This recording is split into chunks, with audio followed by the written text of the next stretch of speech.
And it was a wonderful experience. And I created a report, which all of you that are a part of this, I'll send out to you the report, basically on the learnings about the best practices and what we do. And in that, we formed a friendship and we've kept in touch, and it's been great. And we were looking for a way to connect. And she said, "Hey, I got this Better Humans, Better Performance that I've been working on, and it's about virtue." And I said, we talked about maybe we could do something. And he was like, "Hey, we'll come out and we'll share with your students." Generous. And I said, "Well, let's make it a little different. Let's call it a conference. Let's invite more people to come. Tomorrow, students from the doctoral program, we have the Doctorate in Organization Development and Change, and a bunch of our student alumni are speaking tomorrow morning." And then I put it out to a lot of our colleagues out in the field, said, "Would anybody like to do an online session?" And colleagues around the world said, "Yeah, I'll do it." So we ended up with, like, I think 5 or 6 weeks every once a week with a panel of thought leaders talking about really critical issues about collaboration, engagement, and organization development and change, and those kinds of things. And so we said, let's put the title for the something on it to make it so we can invite people to come, and here you are. It worked out great. So thank you for coming. I'm really grateful. Thank you to the students that will be doing it with me. Jamie and Alan and Peter, thank you for your work coming here today. Our doctorate program is a really special program. Those people that are getting their doctorates through the DNC, can you raise your hands? Or have gotten it? Yeah. Quite a few around here. Yeah. And they are committed to transforming organizations, revitalizing communities, and developing human potential. They're committed to doing that with evidence-based practices. They're committed to doing that and sharing knowledge and wealth of information and the learnings that they have with the world as thought leaders. They're committed to seeing our world becoming a better place. Like I think everybody can do this. I think I was thinking of honey. Bees were honey. And this type of topic calls a special kind of person.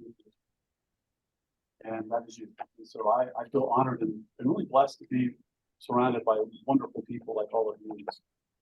And we have a bunch of people online that have shown up and they want to be attending. Peter has COVID. I don't think you have symptoms, so I think he's just not able to come because of that. And so we have worked it out so he could present online. And I'm going to turn it over to Jamie or Peter. However you want to do it. Start? Yeah. And so before I do that, I don't know, did Francis want to say something, or do we need to just move on from that because of the technology challenge? We can hear her if she. So okay. Yes, you can hear me. So Francis is our executive in residence within our doctorate program. She's participating online, and she said a few things that were just really cool about the book and what you all are doing. So would you like to share a couple of thoughts? Well, this morning we described what it means to have a doctorate degree in organization development and change. And one of the fundamental things about this program that we talked about, that it goes beyond mastery in your trade, and it goes into your trying to articulate and share the deeper work that helps you to be successful, to a point where you begin to verbalize that, you begin to share that, and you go beyond your profession to creating knowledge and intelligence that's going to help a larger society. And in writing your book and all the things that must have gone on in between, that's how you came to do that. So one of the questions we'll be listening for, and all of this artists in the room? Peter's online and the rest of us are here. Oh, the rest of you are there. So I was particularly interested, Dr. Stoller, in how you were a master in your field. You were an expert in pulmonology. At some point, you decided to go to get a degree in organization development and analysis. And one of the things that we suspect that we would like for you to talk about, what were you looking for? What agency were you adding to your expertise or your capability when you got this degree? Because that would reflect for many people in the room that they're good at what they do. Somehow they've decided this process that we call organization development would add to their ability to raise their expertise, the scale, and have it be meaningful in a different society. So if you could just talk about what motivated you to move to those levels, that would be helpful, in addition to just welcoming you here. Thanks, Francis. So I'll turn it over to you, Peter. Are you here? Yep, I can hear you. Hi, Peter. Well, thanks for being here, and I'll turn it over to you to take us on to your presentation and your session.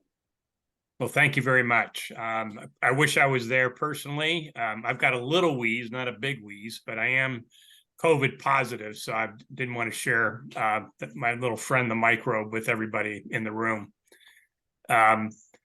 Jamie, do you want to answer Francis' question before we jump into this thing? Sure. Well, my name is Jamie Stoller. First of all, I'm delighted to be here. Let me sort of frame my response to Francis's question by way of introducing myself, and then I'm sure Peter will and Alan will introduce ourselves. So I'm a lung doctor. I've practiced at the Cleveland Clinic and been there for 37 years. Came there after my training with the mission of being an academic lung doctor. And I kind of go up and say that we're all better off meeting here than where I work. Glad of that. Peter has his own private pulmonary consultant. So actually, currently I serve and have for about 13 years as the chairman of what we call our Education Institute, which was the predicate for Steve's visit. For those of you who've been to the Cleveland Clinic realize we have a big commitment to education. So I serve in that role. What is the Education Institute? Take a long story short, it's all of the stuff that teaches healthcare givers of all types how to be healthcare givers. Medical school, graduate medical education, continuing medical education, international medical education, a journal of medicine, allied health education. There's a lot of stuff. Now, I had no intention to answer your question. They say lung doctors are long-winded about the short-winded, by the way, so I'll try to belie that. But to Francis's question, I had no intention of serving in the role that I served in when I came to Clinic Zero. And like many of you, certainly for doctors, your careers are very planful and intentional. You must do X to do Y, you must do Y to do Z, and it's a long fresh training for 7 years after medical school before I actually had a job, a real job. So why organizational development? It was about 15 years, I was telling Alan the story a little earlier, it was about 15 years into my career, it came with this sort of academic checklist, like Stephen and Deb and others on the faculty, we all have a checklist, right? Have to do these things. And when you finish your training in medicine, these things are in the distant, they're like the Wizard of Oz, you know, it's up on some ethereal hill and they're unattainable. And then you sort of grind through it and you check the boxes on these things. I won't belabor what they are, but suffice it to say, I was about 15 years in my career, and I checked some of these boxes, not to say that everything was done, but enough of it was done, so it wasn't this, I experienced this deflation of energy about my career. And those of you who may know me, don't know me, but I am the least likely human on the planet to experience any deflation of energy in the stuff that I do. So that sent me into a bit of a tailspin around how could this be, how could I be experiencing this phenomenon? I gave it a name, there was no language for this, called career ennui, right? I suspect that many of you embarking on the doctorate program have been on an inflection point not unlike this. And long story short, talked to a lot of my colleagues, common experience, no language for this phenomenon among my colleagues, very bright people, no language whatsoever. Was sent, and Deb O'Neill knows a colleague of both of ours, Eric Nielsen, who was a professor of organizational development at Weatherhead, which is where I did my master's work.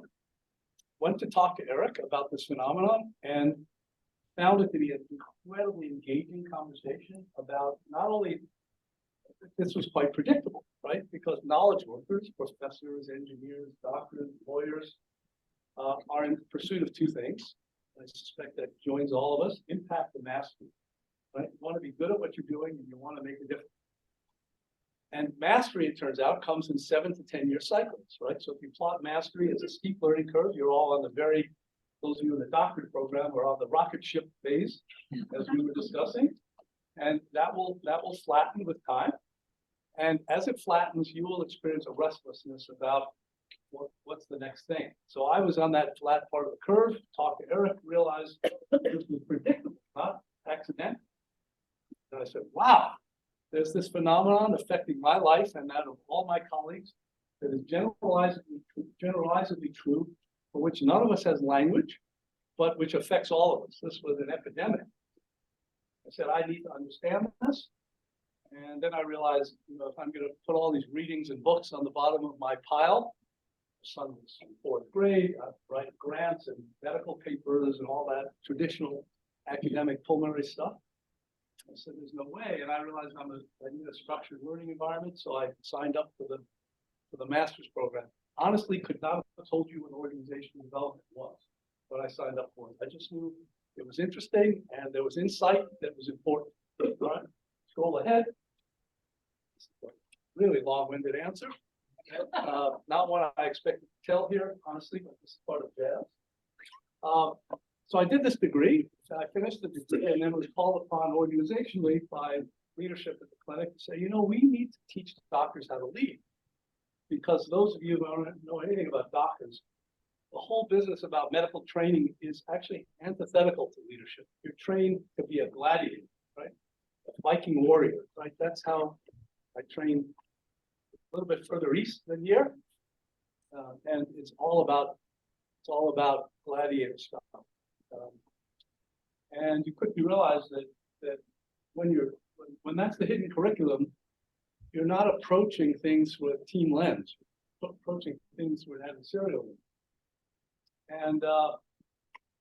And so I was called upon to teach leadership to doctors, design curriculum, and then in doing so, long story short, I said I'm teaching this stuff. Deb was on the faculty at early rendition, which was in 2003, 20 years ago. And I said, teaching this stuff, studying this stuff, I want to go to my grave without some empiric trial of whether I can lead. And school's still out on that, by the way. But that prompted me to actually put my hat in the ring for the role that I serve in as the chairman of our education institute. That in turn led to serendipitously meeting Alan and Peter. That then led to our collaboration that resulted in a couple of books. And that led to the invitation from Stephen to be here. And that's my life in a capsule. So I hope that answers your question, Francis, but that's the long-winded story. It does answer my question, and it makes all of us feel like normal human beings. Thank you so much. The last thing I'll say is, I was mentioning this, that a lot of this stuff is serendipitous, right? Unlike every other dimension of my career, which was highly planful, this was absolutely serendipitous. I had no expectation that would have the impact that it did, and yet, and I was quoting Louis Pasteur, who's famous for the quote, "Chance favors the prepared mind." Right. So what all of you are doing in the doctorate program is cultivating the soil with the idea that some opportunity will present itself for which you will be well positioned and network, and won't present on your timeline, nor under the circumstances that seem optimal from your point of view. And I think you just have to lead into those things when they occur and see how they play out. And I've been wonderfully privileged and blessed to actually work with Alan and Peter. One of the things we'll talk about is surrounding yourself by people who make you better. And I have been very fortunate in that regard, both in my clinical life, which is a lot of clinical talent among my colleagues, as well as in my own people. So I'll stop there. I'll invite Peter to introduce himself, Alan, and then we're off to the races. Thank you, Jamie. Alan, you want to introduce yourself? Briefly, Alan Kolp. My background is the world of theology and spirituality, and for me that means helping people learn to think about life and find meaning. So I know people who are rich who are pretty sad and life is pointless. So I'm really interested in that kind of meaning aspect, and if and when you ever read the book, you'll hit the mythos stuff, which is one way to think about life, as opposed to logos, which is typically more the life of logic and making the business and profits and losses. So I came to Baldwin Wallace to teach at an endowed chair in the summer of 2000. Literally didn't know a person on campus, which was pretty cool to start all over. And since I had no reputation and nobody else did in my mind, all I was interested in is who are some interesting people on campus? I'm by nature fairly curious, and I'm not interested in just hanging out with a bunch of colleagues who think about, theology all day too. And one of the people on campus that was interesting was Peter Ray, who was dean of the business school at the time. And so we just started having coffee to get to know each other. It was 20 years ago, 4 books ago. And then because Peter was doing some teaching at the clinic, I got to know this guy that you just heard from, Jamie. And so in a moment of weakness, we kept talking about stuff and decided, let's try to write a book together. We did, called Exception to the Rule. And that was finished, and we didn't want to quit, so we started working on another one, which is the one Steve held up. And honestly, I think we're working on another one now. We just haven't pronounced it, in stone yet. But it's like when the 3 of us get together, because we're all 3 from different, I'm from humanities, he's from medicine, Peter's a business guy. There's no reason, nobody ever required us to get together and do those stuff. All pretty busy, but honestly, it's been more fun. Serendipity, I love that word. I tell students, you should really welcome that word because serendipity is always a good deal. Luck comes in all forms, good, bad, but serendipity is always a good deal. So when Jamie uses that, there's actually one of my favorite articles called Cultivating Serendipity. And I encourage you to do that while you're part of this program. Peter, my friend, who are you? I'm the business guy, the wayward academic. So as Alan pointed out, business dean, business professor. Never thought I would work for a Fortune 250 company. Parker has been around for over 100 years. It's nearly 20 billion in sales. We operate in 50 countries, 350 locations. And what I want to kind of segue into our conversation is my charge is to figure out how do we learn to help people perform well despite pressure, stress, adversity. So I spent a lot of time externally sharing ideas. So the way I got COVID is I was hiking in the Dolomites with largely a group of retired Navy SEALs. It's not about being a military person. I also spent a lot of time with professional athletics. It's not about being an athlete. Spent a little bit of time with NASA. It's not about being an astronaut. It's what can we learn from folks that are being trained to deal with stress, pressure, adversity, and at least learn how to cope with it and hopefully thrive. And so that's what the 3 of us want to pull you in on is this conversation about how do we navigate uncertainty. We're not going to talk to you between now and 5, just each of us bloviating, so fear not. We're going to take some time to unpack some details, and we're going to pull you into discussions 3 times between now and when we wrap it up. So let's see if we can get this thing to go. What I do want to just lift up as resources, should you be interested, there is an e-learning site that Parker and the Cleveland Clinic co-designed called excelwitharete.com. There is a public part of that that's on the virtues. So there's another part that's limited to Parker and the clinic, but should you want to know more about the virtues, you can type that in and you'll find that there's an open source component around the virtues. And then there's 2 books should you be interested in learning additional information. Okay, so navigating uncertainty. Who are these people who seem to do this better than the rest of us? What do they seem to have in common? And what I'm going to lay out, this will be kind of our framework between now and 5, is identity, relationships, and purpose. And what we want to take a little bit of time is define each of those terms, and then look for ways that your own experiences ties into this and offer some ways in which it could be thought about and practiced. So that's the big picture. What about this uncertainty stuff? A couple of thoughts. The International Monetary Fund has been tracking uncertainty for 60 years. And what they discovered is we hit an all-time high during that 60-year period during COVID, big surprise. And it has dropped the level of uncertainty since COVID, though it's still way higher than what it has historically been. So that's one data point. Second data point is the World Economic Forum. If you're familiar with it's kind of the hoity-toity folks get together in Davos, Switzerland. and contemplate what the issues are. And they coined this term, the polycrisis, that we've got multiple crises that kind of pile on top of one another, whether that's got to do with the first war in Europe in over 75 years, climate change, partisanship. I mean, it goes on and on and on. And then some would argue that our ethics are declining. So we're entering into these areas of uncertainty with declining ethics. So that's just a quick case of what this could look like. What I'd like to do is have you read this paragraph, and then let's see if you think it's accurate.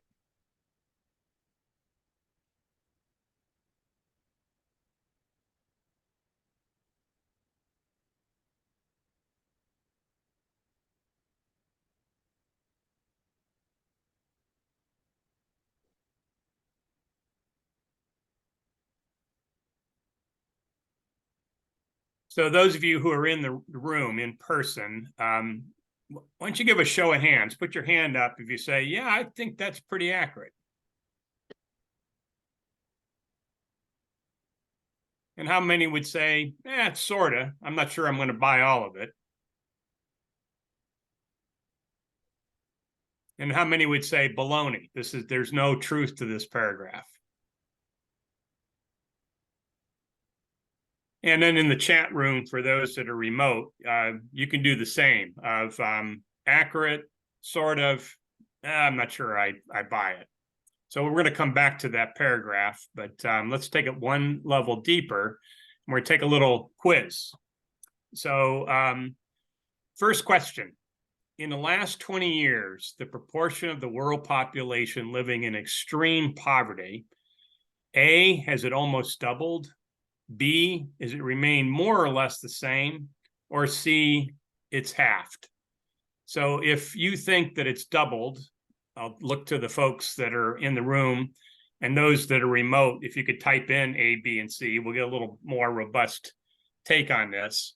So how many people believe, put your hand up, if your answer to this question is A, you think it's doubled?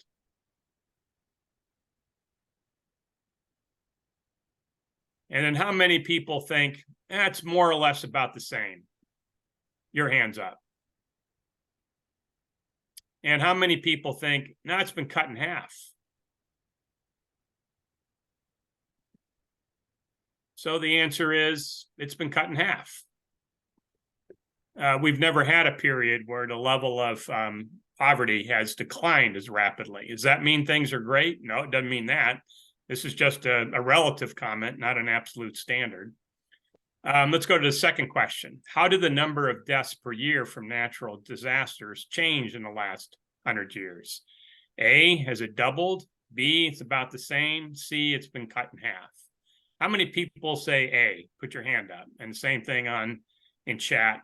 Go ahead and give your response.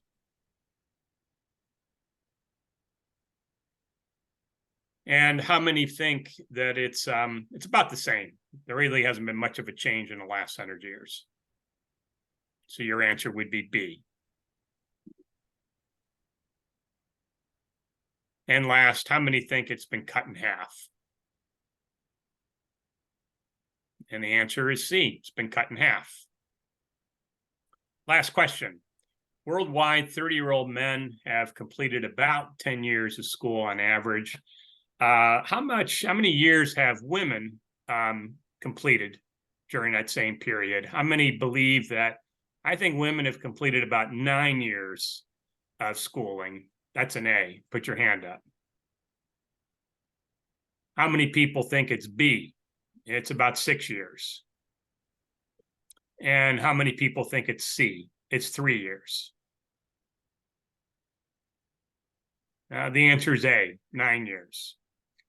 Now, I'm not suggesting for a minute that the world's a perfect place. I am saying that sometimes we've got this amygdala, the lizard brain, that can kind of overstate our threats, and we can kind of miss the progress we're making, which doesn't deny there are huge problems on the planet. We can do much better.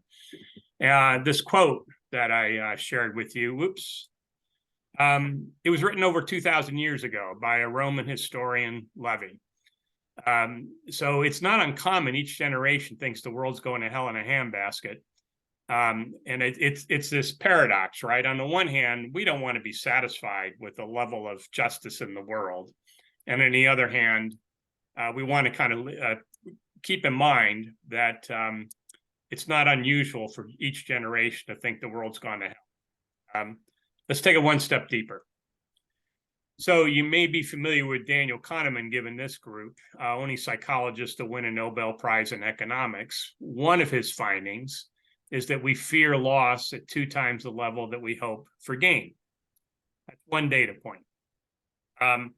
Another study that was done by a physician at the New York Presbyterian, they did a study and asked people, write down all the things that you're worried about. And then we're going to come back to you after a sufficient amount of time and see how many actually happened. And so what that particular study revealed is 80% of our worries never happen. So, well, then the stuff that happened must have been terrible. Well, 50% of the worries that did happen, about 80% reported they handled the difficulty better than they expected, or they learned a valuable lesson. And so the conclusion from this study is that 97% of our worries are just fearful perceptions. And part of that's the way our brain is wired. We've got this lizard brain that's a threat detector. It's not so accurate, but it's on the one hand, it's to keep us alive. Please don't mishear me on these things. That 3% can be brutal. So I'm not suggesting for a minute that tough things don't happen to people. I'm just saying that we're kind of wired for negativity, and we're wired for fearing loss more than we are for hope of gain. Peter? So, yep. Peter, I'll make a comment if I can. Move to the mic because we're going to be closer to.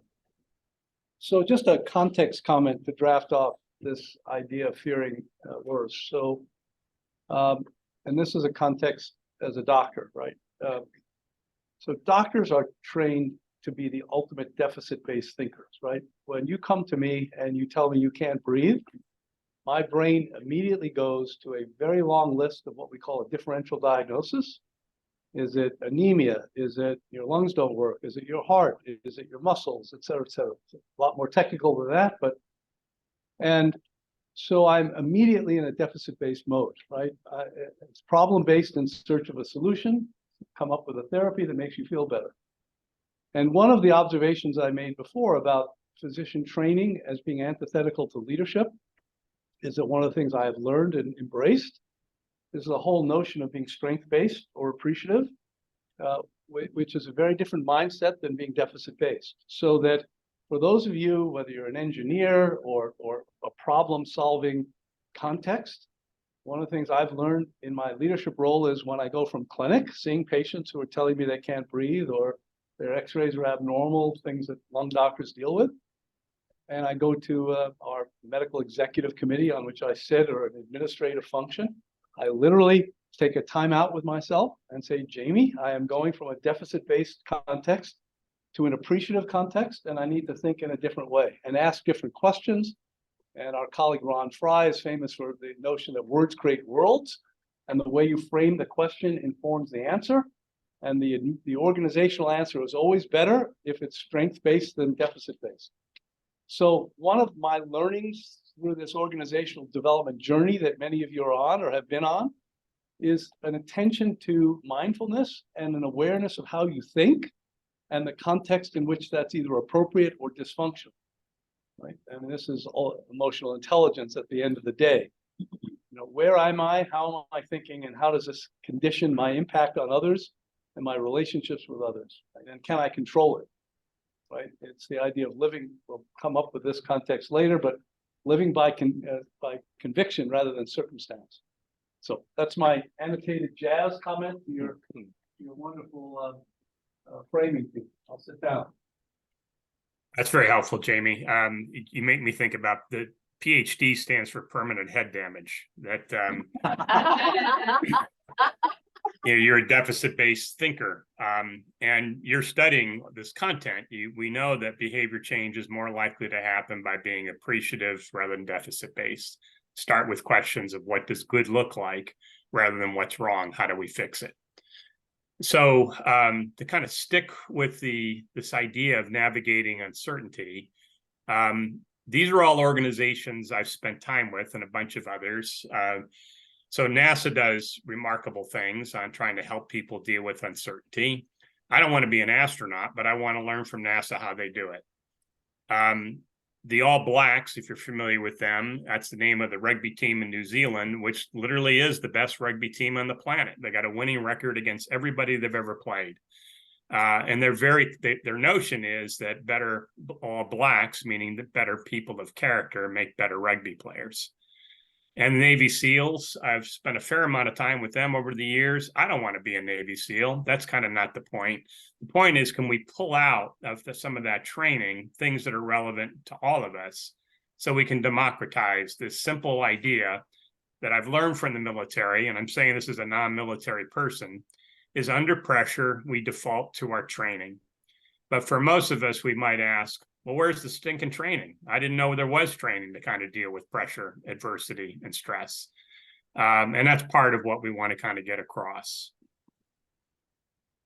So let's return to this navigating uncertainty and these three pillars of identity, relationships, and purpose. And the case we want to make is identity is the big one, that informs the relationships and our purpose. And Alan, do you want to start on this, or would you like me to do it and then you go into the virtues? What's your preference? You can kick it off and then I'll pick it up and take it on. Okay. So what I'm sharing with you, if you're not already familiar with it, this is over 100 years old, is this inverted U, the relationship between pressure and performance. So when I have low performance, I'm sitting on a beach with a Corona, I'm enjoying myself, but my performance stinks. And I actually start to perform better when I'm pushed. And of course, there's a point when I can feel overwhelmed. Now, here's what's important. That inverted U is not fixed, it's fluid. So I can learn to handle more and more pressure and stress. I can learn how to lean into discomfort. And one of the most powerful ways to do it is to make a distinction between real risk and perceived risk. What we don't want to try to do are things that are really risky, and I don't think they're that risky. That's dangerous. The sweet spot is, I think it's risky to practice virtue. Actually, the risk is really low and the payback is really high. And so there's a performance argument for what we're going to present. There's a mercenary case. We want to go down that path. It also happens to be the right thing to do. So, Alan, anything else you want to say about this, weigh in, and then I'll shift to the next slide and you can take it from there. No, I'm ready to go to the next slide whenever you finish this one. Go ahead. All right.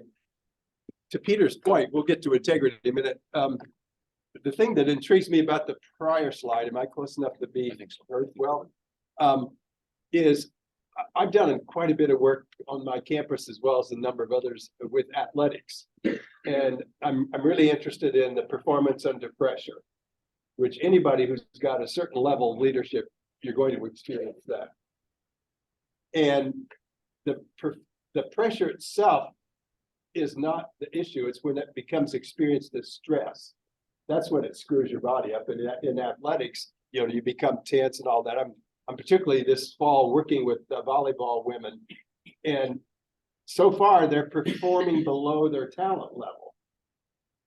And it's not a talent issue; it's a mental issue. And it's one thing to bring in the sports psychologist, but the real issue is how do you help them perform under pressure? And the problem is at practice, it's not that bad. So they're not being able to be put in situations where they can get used to it. So they get in the game or in a tight spot in the game and they know how to do it, but they can't do it. And that's what we're talking about is how do I learn to perform under pressure? And we know that you default to your level of training. And so the fact that you're in here working on these new programs, I know I have a friend online who's the CEO of a care at home facility, which is going to put even like caregivers under stress situations. So how do we help them perform under pressure? So performance is a really interesting thing, but it gets to be a different thing when you put it under pressure. And so I'm going to allude to the earlier slide that Peter had in terms of how do you navigate uncertainty, because often that's what creates the pressure is the uncertainty. What does the situation call for, and can I do it? And the three pieces that we wanted to pick up were identity, relationship, and purpose. So we're now going to begin the first of those three key points, if you want the three key points of the afternoon. The first one is going to be identity. And the key to identity is this thing we call integrity, which is really nothing more than the summation of the 7 classical virtues. And this has been a part of the work that the three of us have done for 20 years. Core of competent leadership is to be a person of integrity, high character. So if you want to use character here instead of integrity, for us, they're synonyms. And the details of integrity are the 7 classical virtues. We just call them classical because they're all old. We've done work all over the globe, so these things are not cultural specific, so it works just as well in China, in South Africa, so it's not American, it's not middle class. If you're a human being, this will work for you. So let me just identify each of the 7 briefly. You could probably add 3 more if you want. People are always wanting to throw in humility or one of the others. It's like, you know, at 7.7's good. You get more than that, it's hard to remember. And what I really want to suggest to you is that these can become itself an analytical tool. So that when I'm working with a group and I hear them say, I hear a bunch of little kids saying, that's not fair. They've just made a justice claim. And I know the arena in which we're working. So we begin on the left, if you will, with trust. And I can tell you that all the studies we've looked at will say trust and compassion, or if you want a lightweight word for compassion, is care. Trust and compassion are foundational to high-performing teams. Minus one of those two, you will not have a high-performing team. I don't care what kind of talent you have. So when I find myself with a dysfunctional team, really the first thing I'm looking for is, do they trust each other and do they care about each other? So those two are really, for me, typically the starting point. And the good news is you can learn all of these and you can develop them. So I spent some time recently with an athletic team talking about how do you build trust, because that's going to be key to them getting better as a high-performing team. So trust and compassion. The third one is courage. Clearly, you can do a lot of detail here. Courage is inherent to the kind of risk. Courage almost always entails risk that Peter just talked about. And so many of us are chicken because we don't want to take on risk. We're fear-based or deficit-based, Jamie says. The middle one there, and maybe it's appropriate, it's middle, called justice. As I said, even little kids, you hear 2-year-olds saying, that's not fair. And he or she's just made a justice claim. Justice is typically really ornery because it's hard to determine. If you determine on the basis of equality, you get the same deals I do. You know, it may not be a good deal, but at least I'm not mad at you because we got the same deal. Equality is pretty easy. Fairness is where it gets tricky. I was just reading that Ryan Day, the Ohio State football coach, is now making north of $10 million. I'm sure the Ohio State president is not making $10 million. So is that fair? And I'm sure probably the people teaching even in the business school at Ohio State are not making $10 million. So salary is one of those wonderful examples of fairness. I know no faculty on a campus thinks we're being paid fair. And the nice thing about justice, and this is a good thing for leaders to know, justice always implicates authority and power, because somebody gets to decide what's just or what's fair. Somebody decides, and then you have to justify it. Notice the verb goes well with the verb, the virtue. So justice to be justice needs to be justified. So authority is implicated there. And then you've got the pair wisdom and temperance. Typically they're means to an end. Temperance is an old-fashioned word, but we refuse to give up on it. It really means balance or moderation. And anybody who's living a life as an executive typically has temperance problems. You're too busy. You can't balance all that you've got going, family, job, etc. So this one is always a work in progress. And then comes hope. And without hope, I guarantee you we don't have any future. So think about hope as its future. And if you're in business, I've learned from Peter that typically strategy is an exercise in hope. It's an exercise of, in a sense, trying to predict the future. There's no guarantee in it. So think about it that way. So we like to think about integrity is the core of who you are. So if you're thinking about, here I stand in the face of uncertainty, I do have a choice. I do have control over who I'll be, even though I don't have control over what's coming at me. So if I can get more grounded and more founded as a person of character, I've got a really good chance of being able to negotiate or navigate whatever uncertainty is coming. But if I'm not sure who I am and if I'm not sure where I stand, then I've got a better chance of being blown over by what's coming. Now, obviously, everybody in this room and online is old enough that we've got some stuff in place, but we're not perfect. And this is the kind of thing that a team can get stronger with. More trust, more compassion, being clear about the justice. So typically in programs like this is not the piece that ever gets emphasized, maybe not even touched on. It's there by implication. And we think this is one of the keys actually to navigating the kind of uncertainty that inevitably comes with change. Alan, can I? Please do. I'll make an ancillary. This is our jazz. When the three of us have the privilege of teaching together, we analogize this to jazz, and so this is jazz. So one of the ancillary comments I would make is that as leaders, right, we often say that culture is like a garden, right? Culture is a driver of organizational performance. You know, the Peter Drucker quote that culture eats strategy for lunch or breakfast sometimes.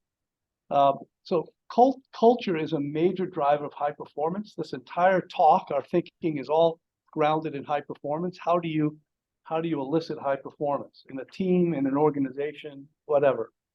And we could all agree that culture is a major determinant of high performance. And then the question is, as a leader, being intentional about culture and the way people experience culture is very important. We liken culture to a garden. It's going to grow one way or the other. You'd rather it not be a bunch of random weeds. You'd rather it be a beautiful English garden. And the beautiful English garden requires intentionality. And the intentionality is around virtues, right? Around creating cultures that value these virtues so that it releases the discretionary effort in the organization. How many of you would want to work in an organization that says, we don't value trust or compassion, right? Now, saying it and doing it are very different things, right? It's the execution that matters, but being intentional about the value proposition. So the last thing I'll say before I interrupt Alan's very eloquent exposition of the virtues is this. When we talk about, I think this is actually in the book, when we talk about doing a cultural biopsy of an organization, imagine a 2x2 table. Everything in organizational development is a 2x2 table. And the vertical axis is character and the horizontal axis is competence, right? So you plot character versus competence, high and low, right? High character, high competence, rock star, right? Those are the people we love and celebrate and have great adulation for, right? Low competence, low character, you want to never hire those people, right? And hopefully your screening process allows you to identify and exclude those individuals. High character, low competence. This is like the brand new minted medical student on the first day of internship on July 1st. Highly, highly motivated, relatively low competence. And those of us who are senior are hovering over those people every day, making sure they do the right thing, right? And they grow up and do the right thing.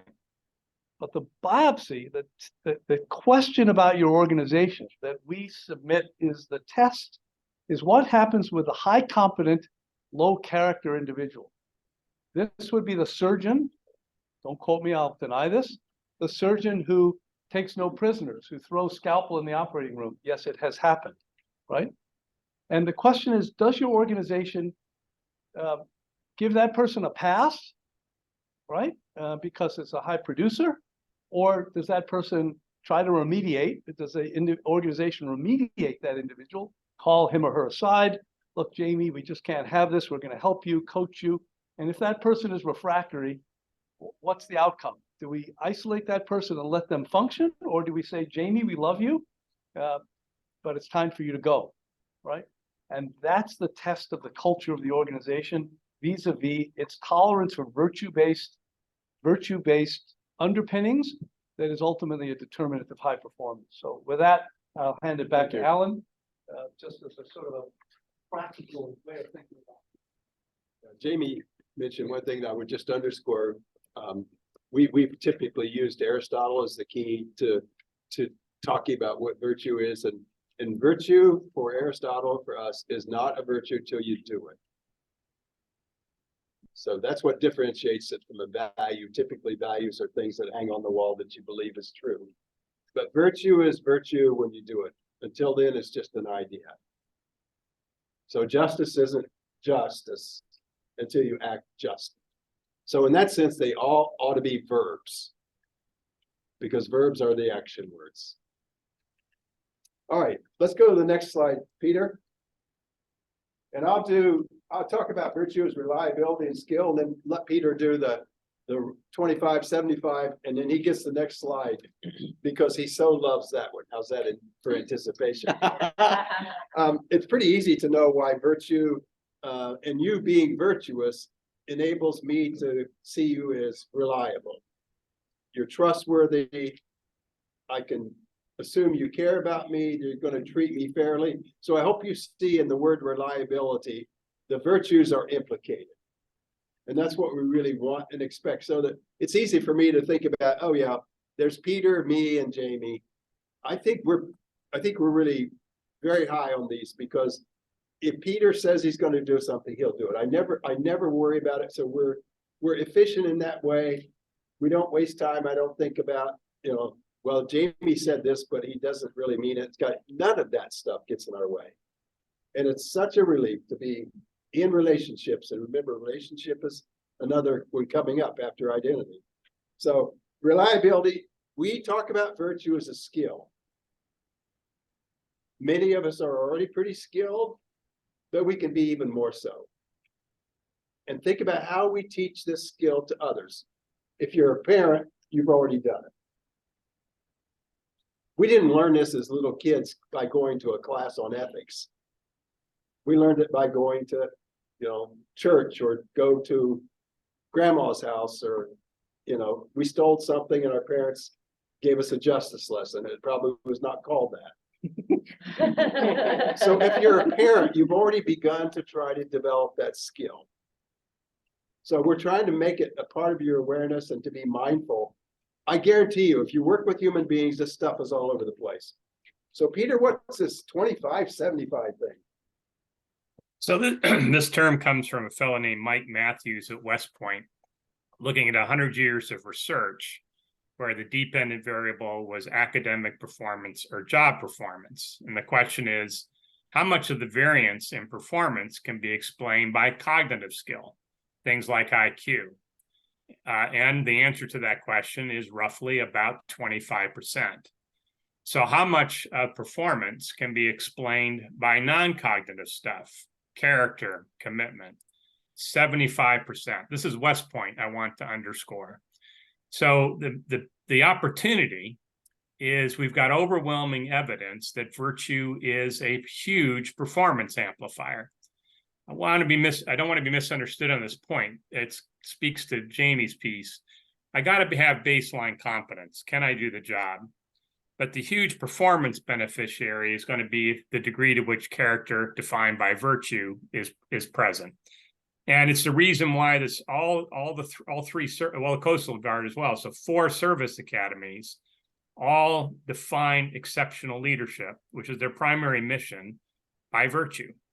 And so it's practiced, as Alan pointed out. And I think that's the opportunity that so many organizations, you kind of, maybe when we start to walk through what Jamie taught us, you know, the question is, at your organization, does a person of high competence and low character get a pass?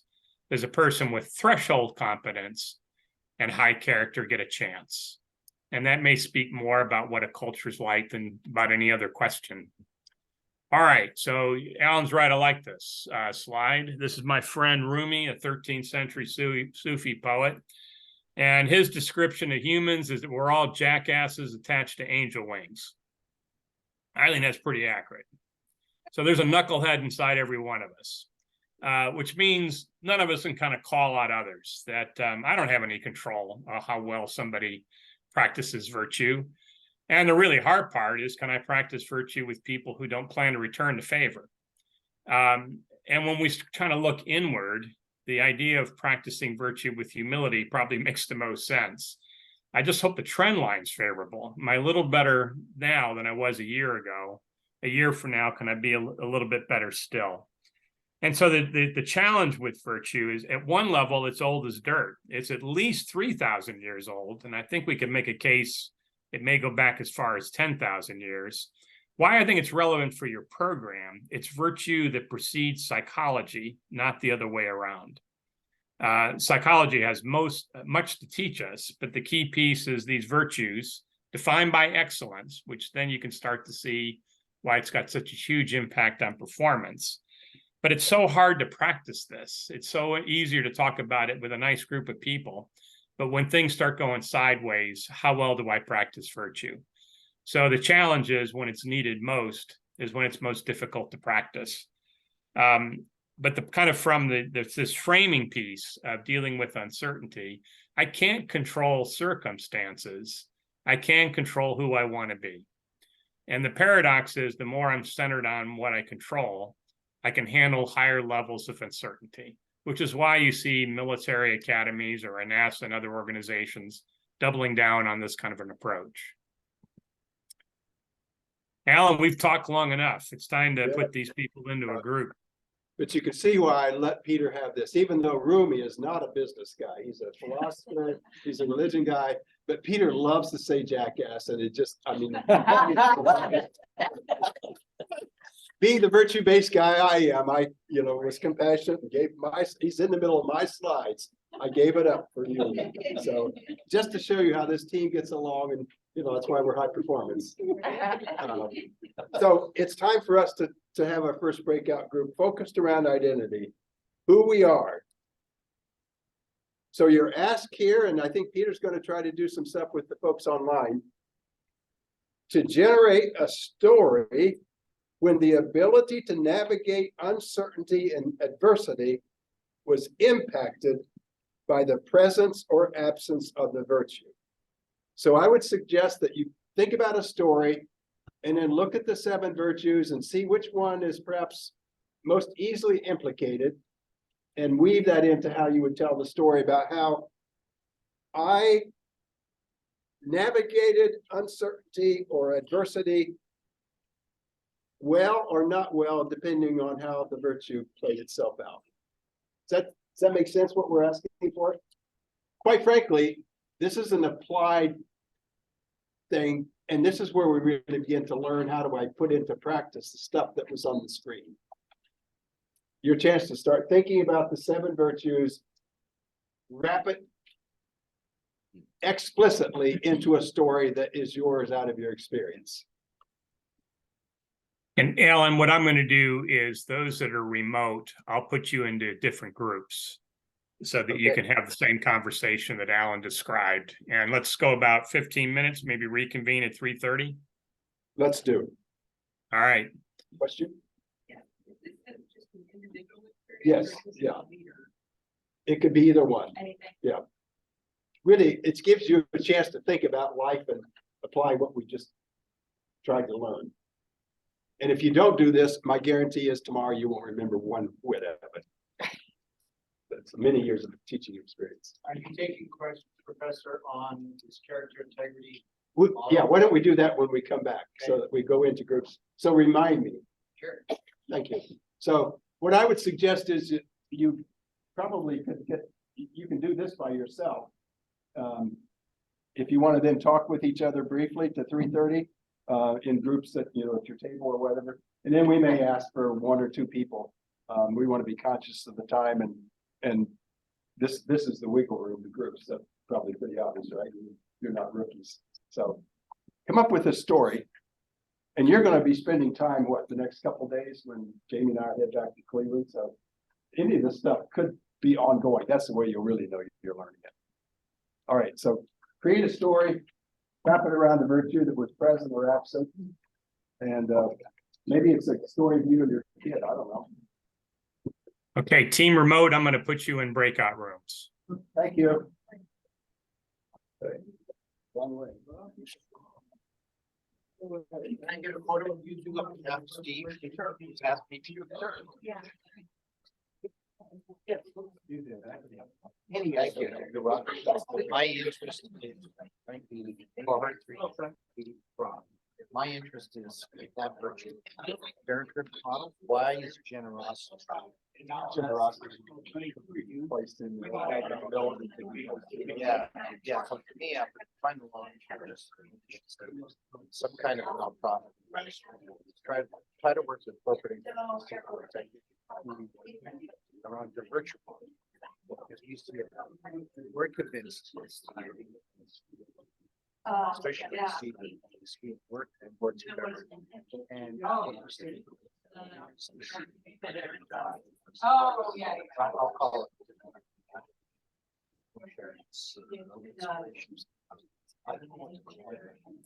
When is it? So this, I think this is a good novel.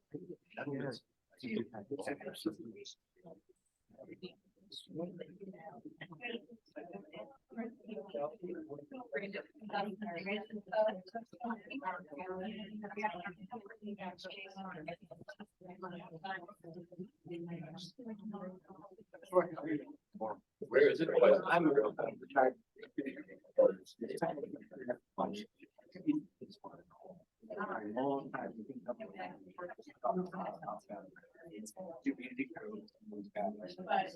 Very interesting time.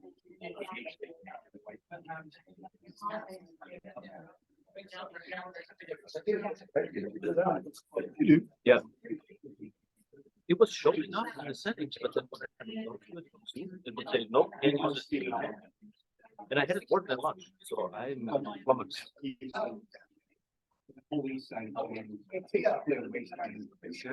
thought it went on the side. Anything else, Brian? A lot.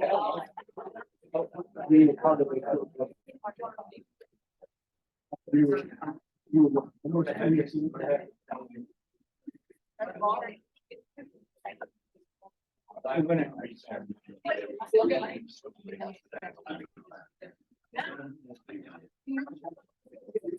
One time later. Powered on now. Let me see if I can get it to show up. I think it may have shut off on you. Because. It's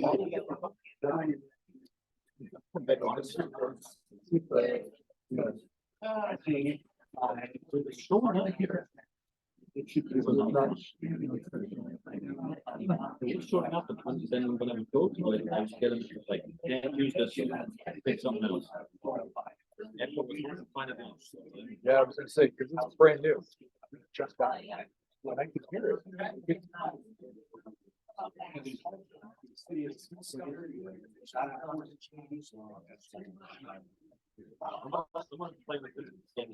Yeah, we can play with it after. Turn it on, just so it doesn't disrupt it. Okay.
Guys, you ready to come back together?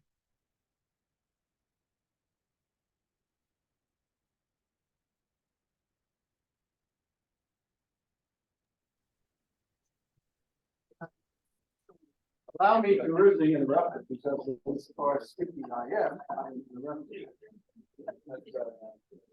But Peter showed up and he always gets his way, so we better. No, seriously. I was thinking the worst part about being groups is I can't be in the groups because that's where the fun stuff is starting to happen. And I feel like I'm being ripped off, quite frankly. And it's not fair. I just made a justice claim. You see how that just comes out naturally? Once you start looking for it, it's all over. I can almost guarantee you. So it really is worth, and I think, as I indicated, I think this is really, I don't know whether it's unique because as I tell students frequently, unique is either or. There's nothing kind of unique or mostly unique. It either is unique or it's not. It's one of a kind. So I'm sure there's other programs somewhere that's doing something like this. But I really think doing this with the virtues it's certainly distinctive. Heading towards uniqueness. How's that? So as you're giving public speeches, don't say mostly unique. Or this is really very unique. It is either unique or it's not.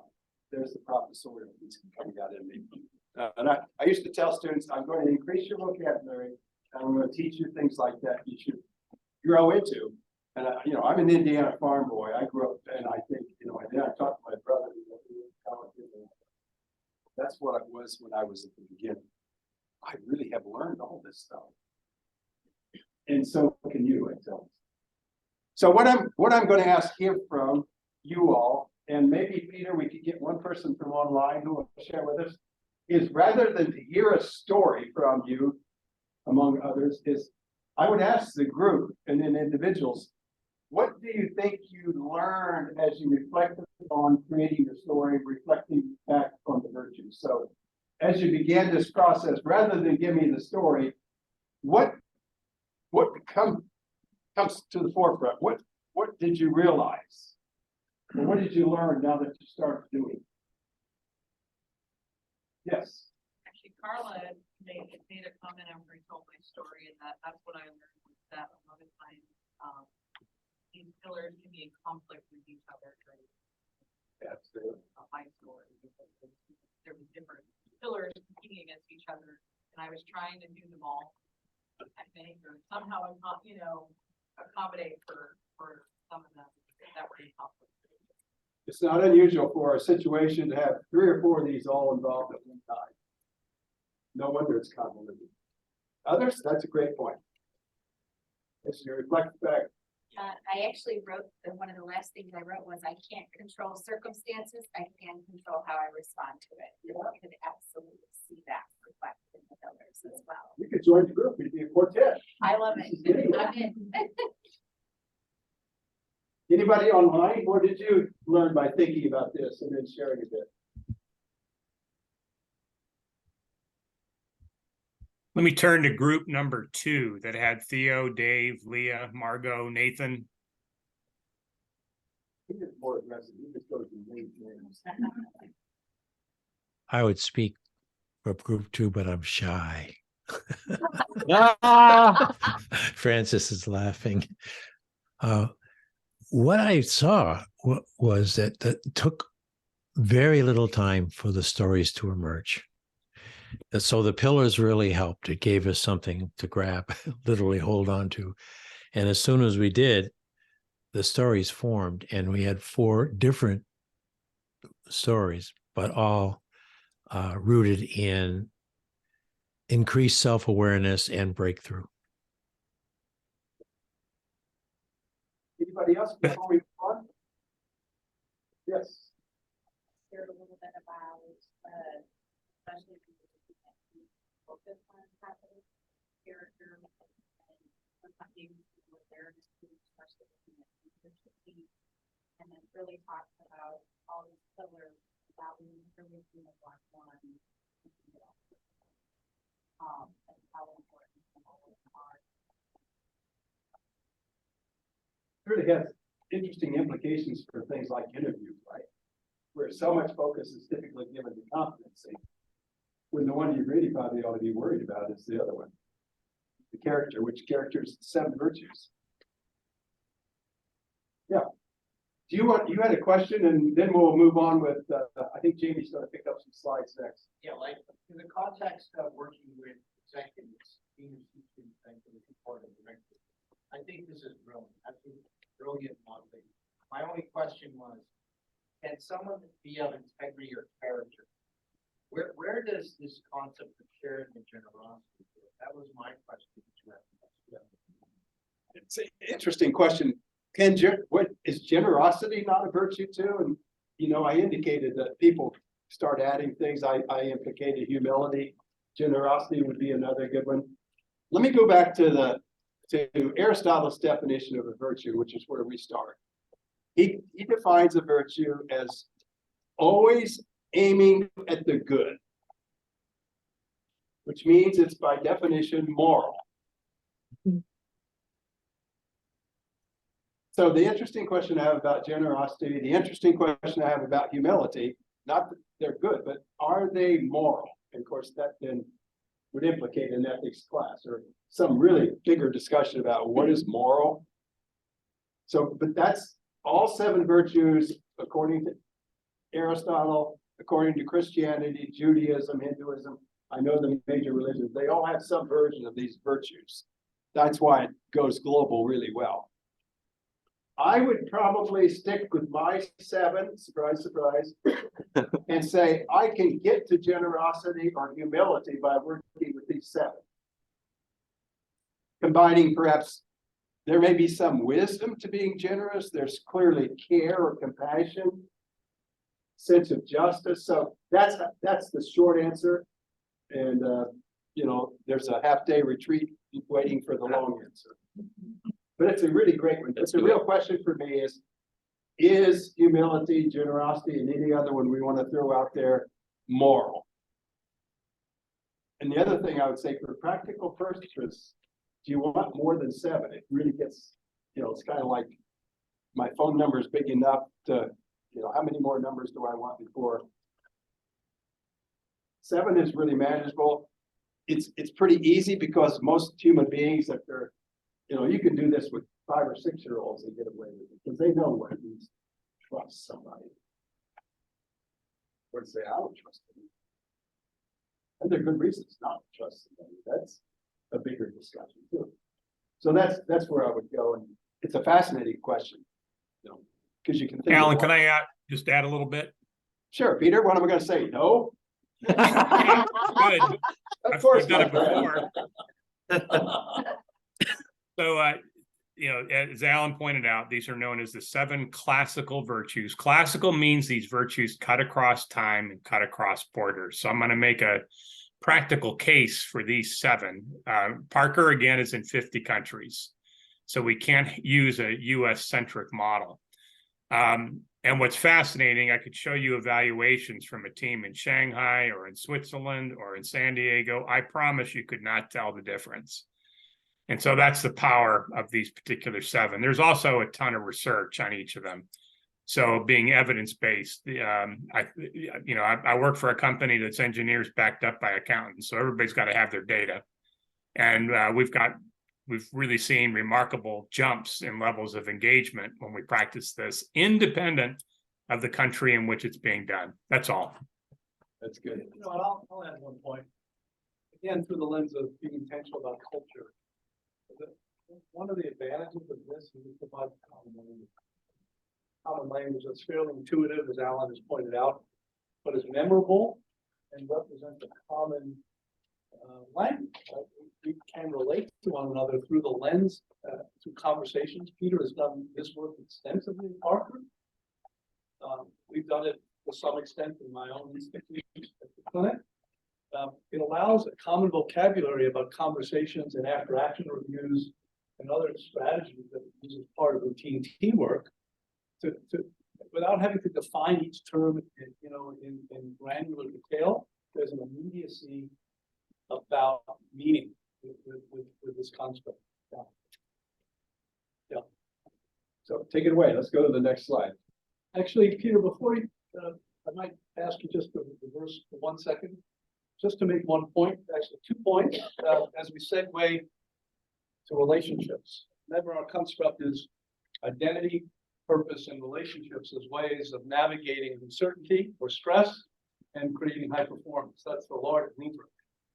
The reason I asked Peter to return to the slide is that the way we try to capture this succinctly, hopefully it has immediacy for you, is in this phrase underpinning our Parthenon-like structure there. That when you get better at who you are, when you're attentive to the virtues, you get better at what you do. So that performance is predicated on intentionality about virtues. And we know that this can be learned. There's plenty of data in support of this. This is Anders Ericsson's work. For those of you interested in deliberate practice, a book called Peak, in which we can all get better through intentionality, coaching, stretch goals, giving ourselves grace, and being able to step away and relax. This is how surgeons learn, doctors learn, right? The other segue to the comment which drafts off, is it Sarah? Sarah. Sorry, two R's. It ends with 2 R's, yeah. Sarah, okay, got it. About the relationship between performance and virtue is the adage, and I think you'll recognize this in all of your sectors. We certainly see it in medicine.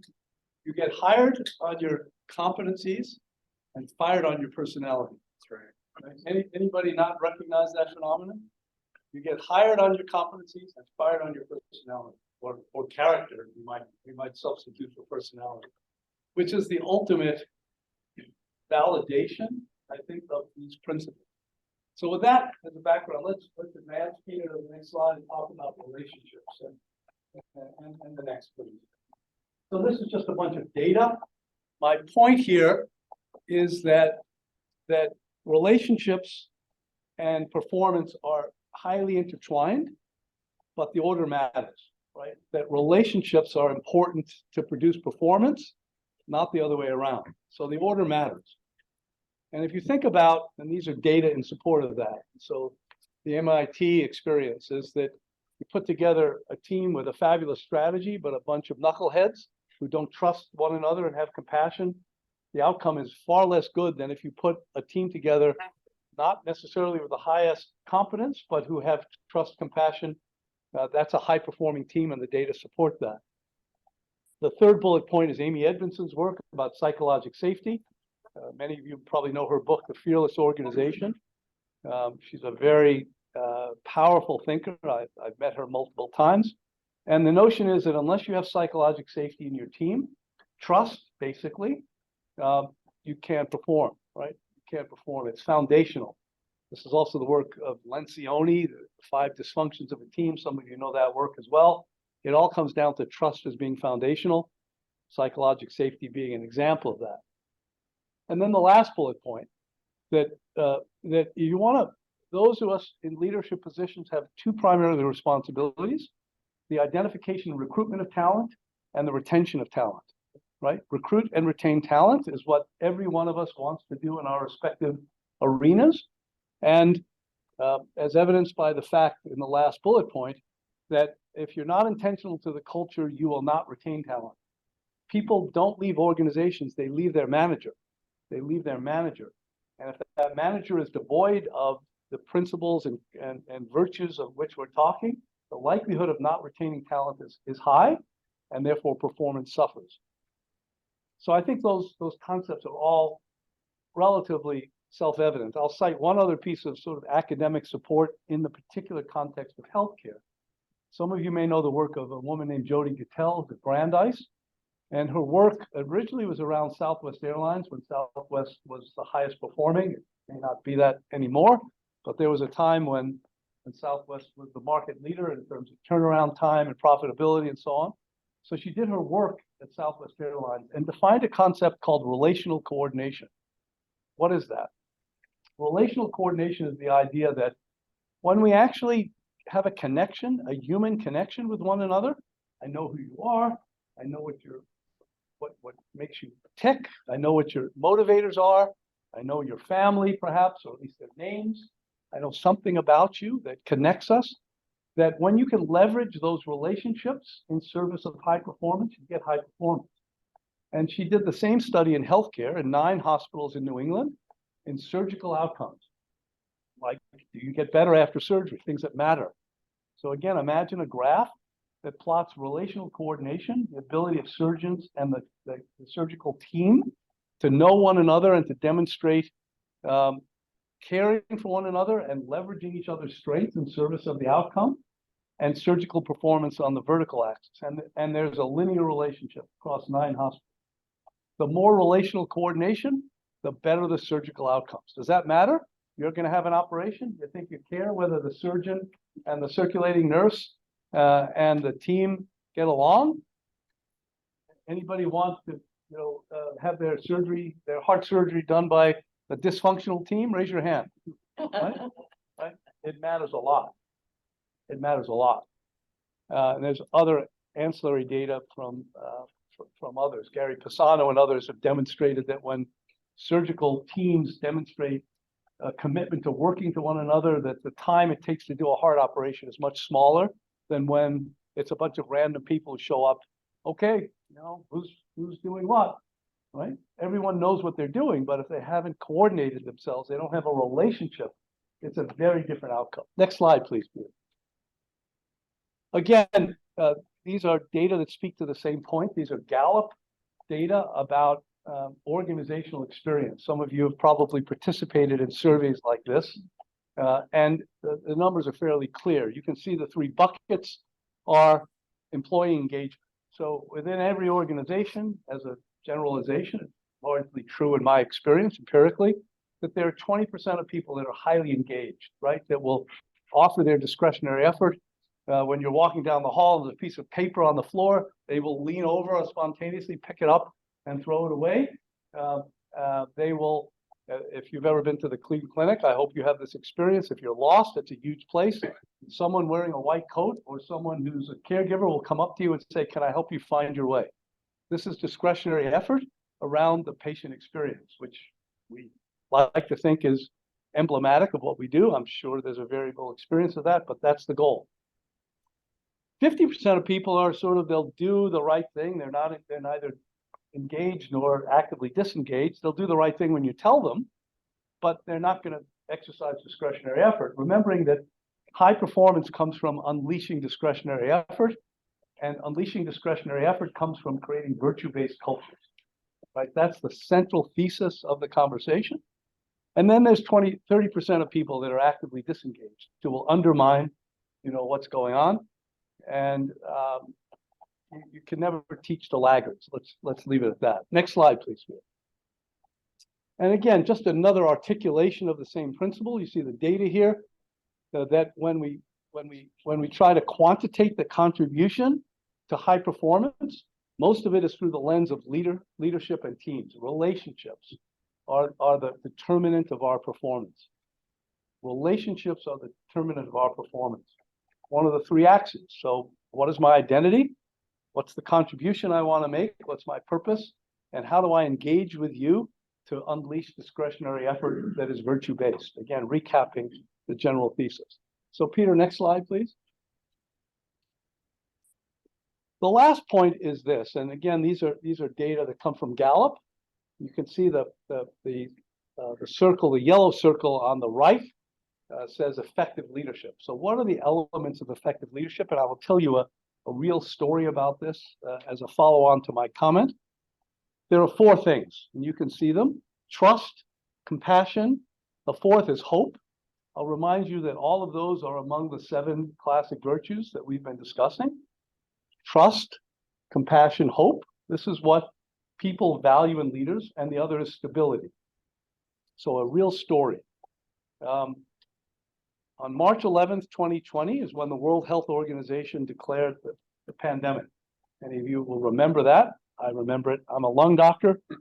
Believe me, that is seared in my memory. Right? For those of you who've seen the Cleveland Clinic, this is the building that Steve and colleagues were visiting. We have a health education campus. It's a brand new 3 or 4 years old. fabulous building built to house 2 medical schools, a nursing school and a dental school, designed by Sir Norman Foster, designed to drive interactivity and interdisciplinary learning between nursing students, dental students, medical students, and it works fabulously. 477,000 square foot building, fabulous. I invite you to come down. I'd be delighted to show it to you as I did Steve and colleagues. Well, in middle of March, pandemic, we're all worried about being able to accommodate the upsurge of COVID. And we all realized, actually in collaboration with all the hospitals in Cleveland, and I'm sure beyond Cleveland as well, that we didn't actually have enough capacity. If this was as bad as was predicted, that we wouldn't actually have enough hospital beds. So our CEO, Tom Mihaljevic, heart surgeon, made a couple of decisions. One, we would convert that 477,000 square foot building into a Hope Hospital, right? Now, taking a medical school building and making it into a hospital is not a trivial business. Let me just put it this way. You've got to put oxygen in and suction and all the things that you take for granted in hospitals that don't exist in your house and don't exist in a medical school building, right? 6 miles of oxygen tubing, copper tubing, 28 days, multiple millions of dollars, convert this to a 1,037 bed hospital, never occupied by a single patient. Thankfully, right? Absolutely right decision. In retrospect, a waste, absolutely the right decision. The second thing Tom Mihaljevic did at the beginning, and many of you are aware of this from your own perhaps contexts, he, at a time that was incredibly financially challenging to healthcare organizations, and the aftermath of that persists today. Hospitals have closed, actually. Those of you who know Cleveland, the hospital in Cleveland, St. Vincent Charity Hospital, it's been in Cleveland for more than 100 years, gone, closed, and others as well. And this was financially challenging for every institution, University of Michigan, Cleveland Clinic, you name it. Hospitals were reacting to this by saying we will furlough or lay people off transiently until we get our labor force up and our expense structure down. Tom Mihaljevic stood up 2 weeks into the pandemic with tremendous uncertainty and said, you know what? This is a team. You've all joined this team. Our commitment is there will be no layoffs, no furloughs. We will weather this together. There were no decrements in salary, 0, right? Everyone was retained. That created a level of stability that allowed for high performance and engagement that was over the roof. We did a Press Ganey pulse survey shortly thereafter. And you can imagine that engagement scores that were already high at baseline were incrementally higher. And I will tell you that, a lot of our performance through the pandemic, which mattered a lot, God forbid any of you were in the hospital, was predicated on that level of leadership that guaranteed 3 of those, right? There was trust, compassion, and hope embedded in those, and there was stability that was explicitly articulated. And that was the formula for effective leadership, which he continues to demonstrate today. That's a real story, and it really matters. So, next slide, please, Peter. Unless you have other comments. No, I think let's get them into another breakout session. Okay, I'll hand off to you, Peter, right? Or yeah, Peter, please. So, I don't need to convince you of the performance benefit of trust. You can think of trust being efficient. When teams trust each other, they move really quick, they'll perform at a much higher level. If they don't trust each other, they're going to cost you a lot of money.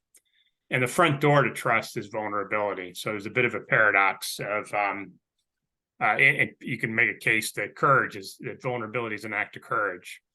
So this is a particular exercise we're going to try out for each of you. I want a brief context for this.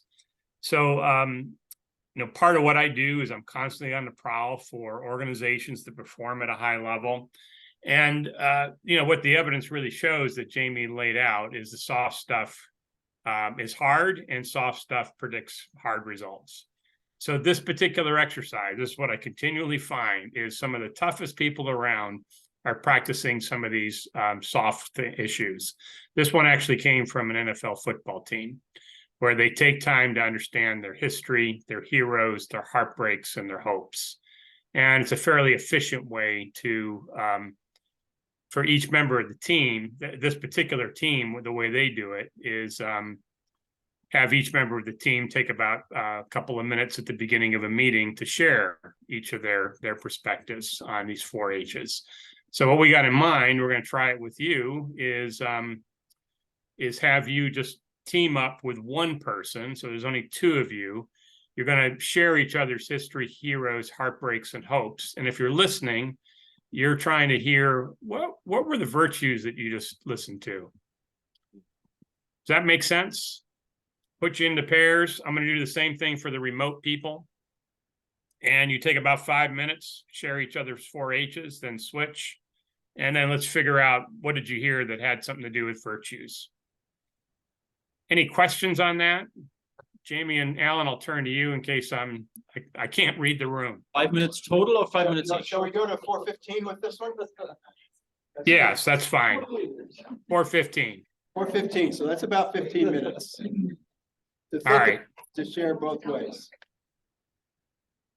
Okay, and for the remote people, I'm about to throw you into a room with one other person. Oh, my God. All right. History. History. Or heroes.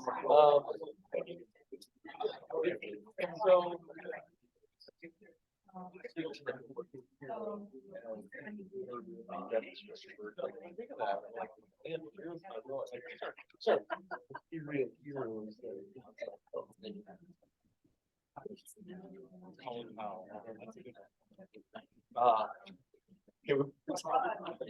We will maybe call it mayor.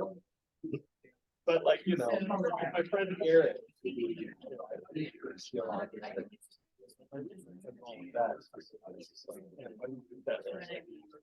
Tell you about how to. So I think that's the fault. But then it's still my dad and my challenge. So like pursue something that I never.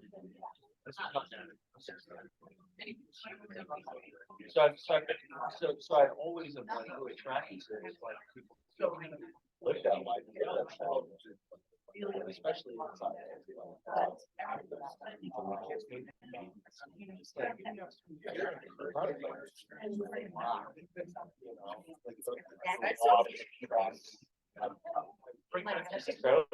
I know. No, it's good. and I don't feel fair. Or that's in fact, I was emailed. I had to reach out how to change. Higher.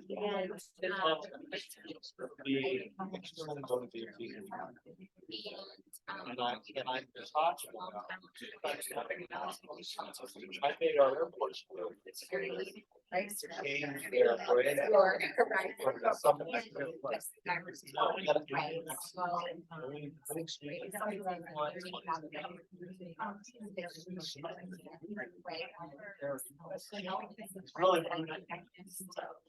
Right. And so it's really like.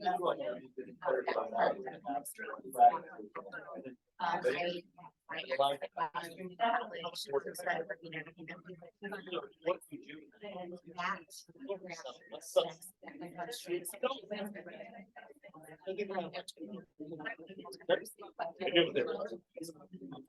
Not so much, yeah, where that.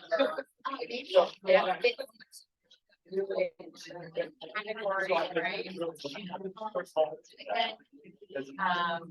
time then, I mean, I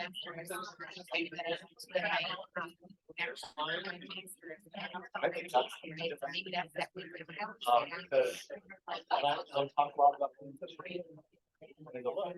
We're not asking.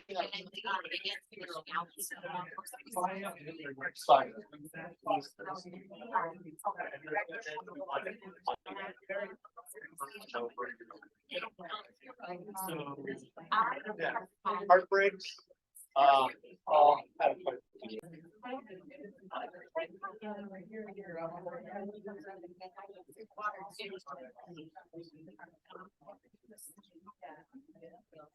Can I say this word to this group in here, Peter, maybe online?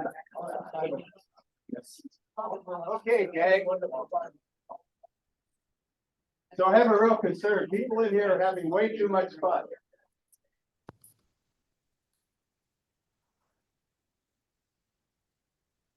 Is there a way, Peter, you would like to help this group learn from this exercise? Wait, go ahead and process it. You can see what you're on the ground there. You can read more than I can. Yeah.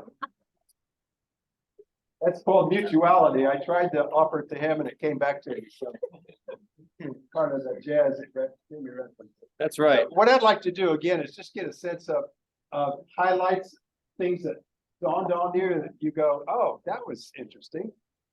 So more than perhaps the details, which again, I would encourage you as you are together at coffee breaks, meals or whatever.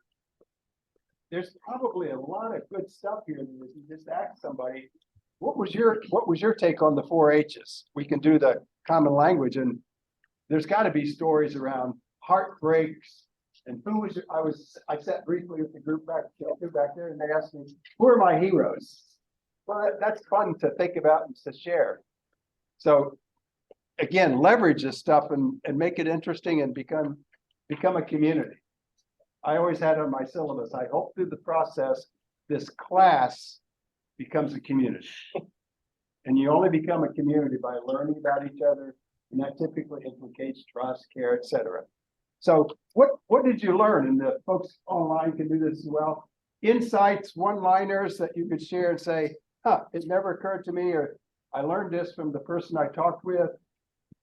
So let's share at that level, and then we'll move on and finish this thing off in 45 minutes.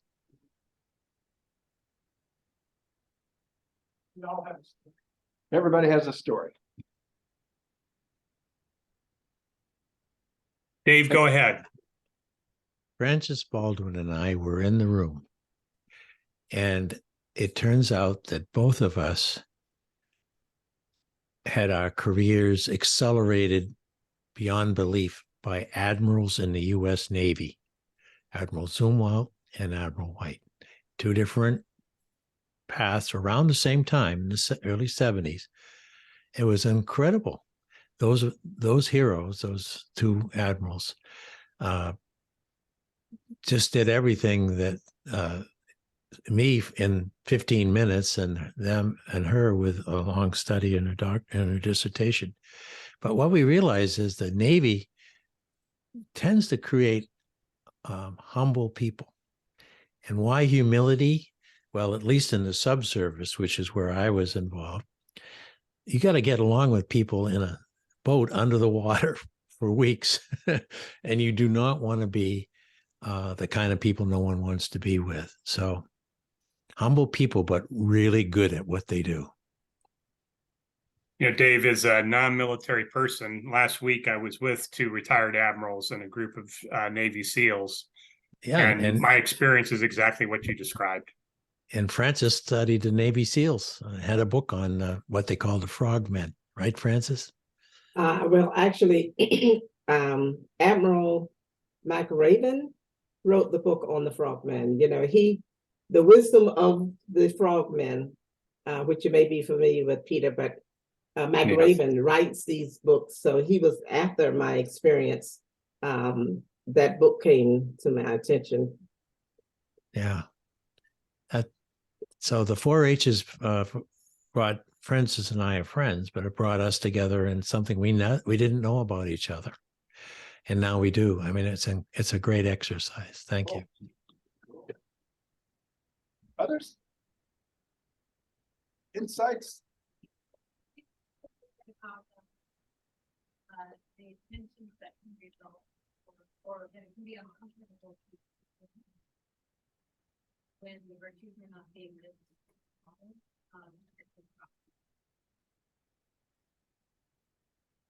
Which might point towards one of the key functions of leaders is to embody the virtues and live them out, which is an active verb thing, right? You're not a noun, you're a verb, you're in action.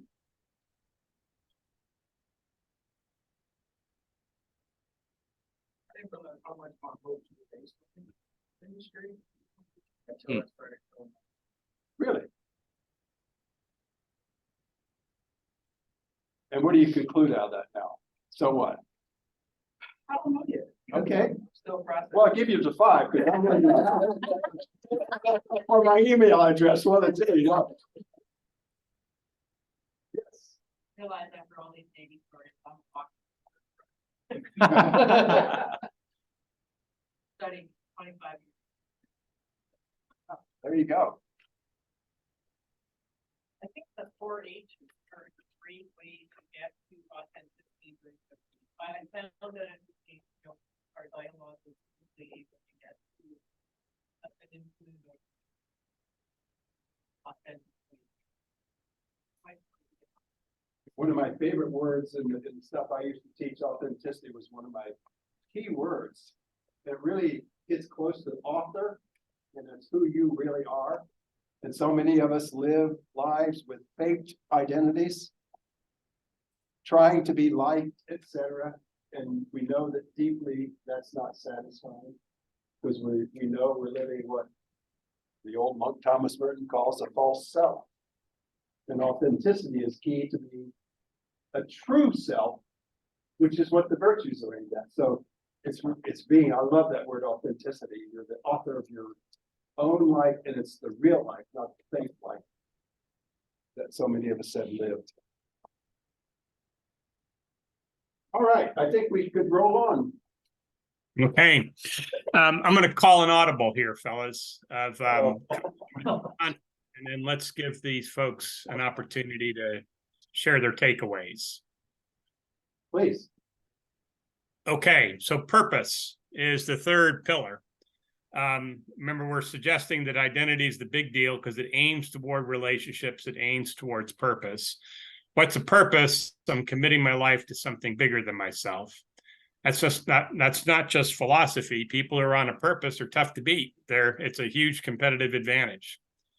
I'm going to walk through this fairly quickly because I do want to have an opportunity for us to hear your key takeaways and any questions that you have. For Dave, you probably are familiar with the Stockdale paradox, you and Francis. If you're not, he survived number of years in Hotel Hanoi, prisoner of war, and the Naval Academy's Ethics Center is called the Stockdale Ethics Center. Yeah. And this is a way to kind of think about hope that's not being Disneyland. It's about realistic optimism.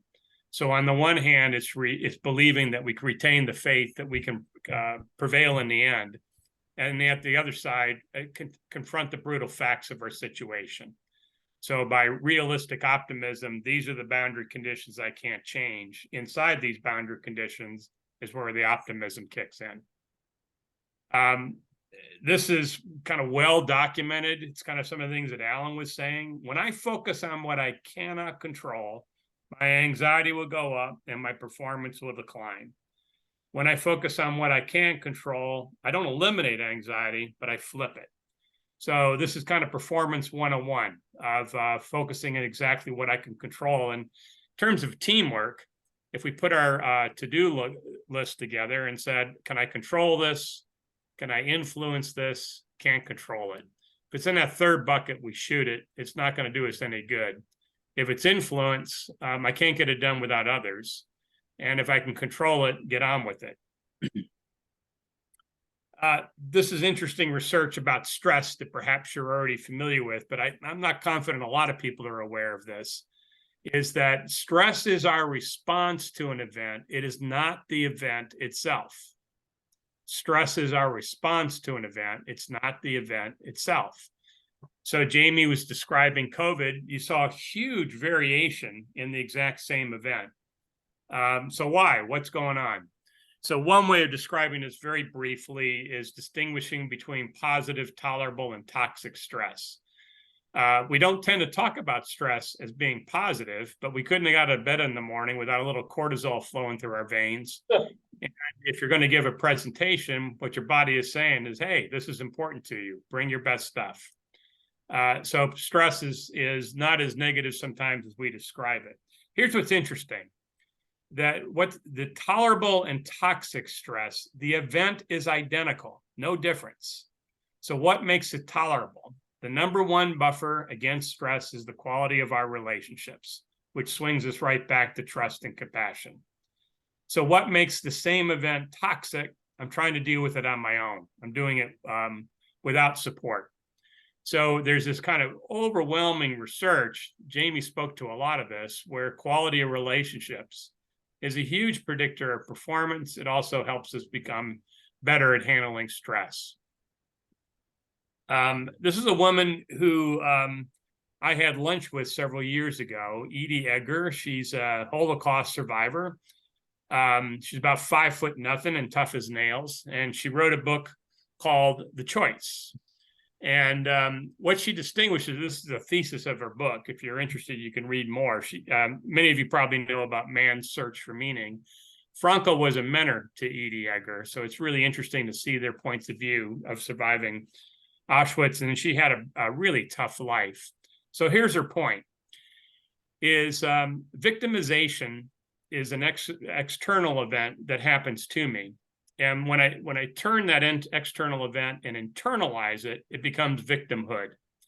And she cautions us, when I'm asking the question, why me? That's the question of a victim. If I'm asking the question, what's next? That's the person who takes a tough situation and looks for ways to grow from it. And here's a little bit of research behind that. I'm sure most people know about post-traumatic stress disorder, which is a real deal. I don't want to be misunderstood on this point, but maybe not as many people have heard of post-traumatic growth. So typically our response to trauma is normally distributed. About a third are susceptible to PTSD. Doesn't mean it's going to happen, but they might be susceptible to it. About a third are resilient, which means after a couple of months, they get back to where they were. And about a third grow from the trauma. And the number of people who grow from trauma is double the number of people who experience PTSD. So what does it mean to experience growth? 5 outcomes is when I've been knocked to my knees, potentially, I've become more empathetic, a little less judgmental of others. And when I'm more empathetic, big surprise, my relationships improve. We like people who are empathetic. We're not so crazy about the arrogant. And I make a decision, I want to commit my life to something bigger than myself, purpose. I also experience vulnerability, a recognition that what I love and who I love could be swept away in a heartbeat. And the last then is a sense of purpose, that I don't want to waste the time that I have. Now, I'm not suggesting these things are easily achieved. There's kind of a paradox to us. None of us wants to go through a traumatic event. My recommendation to you would be avoid it. But if you live long enough, you're going to have crap happen to you. So we don't so much are healed by an event. We're healed, but not cured. And so there seems to be a pathology that those who are able to experience post-traumatic growth, often measured in years, this isn't about putting pixie dust on somebody, they've moved from suffering to wisdom to surface. And there appears to be kind of a growth trajectory that these people who seem to grow from a situation reframe the experience as a challenge and not a threat. That's one. 2, they adopt a growth mindset that I can grow from this. Doesn't mean it isn't painful. Doesn't mean that I wish that I wasn't going through these things. And 3rd, they leverage their strengths. And you won't be surprised by this. One of the best predictors of post-traumatic growth, quality of relationships. And what the research seems to show is actually you want to have all 3 present. They kind of help lift up a person who's dealing with these issues. So again, I'm not trying to suggest these things are easily done, but I do want to conclude on this. if you think about that bell-shaped curve after trauma, when people know that, you mean I could grow from a traumatic experience? I didn't even know that was an option. It moves the math by 10 points. So there's a bit of a self-fulfilling prophecy. So how we look at growth, how we look at stress, how we look at trauma, the reframing makes a big difference. I'm going to start wrapping this up, and then we're going to, Jamie and Alan, I'll be turning to you for kind of asking people about takeaways and any questions. So it's not a habit, I think Alan said this, it's not a virtue until I do it. And nobody in their right mind is against any of these virtues.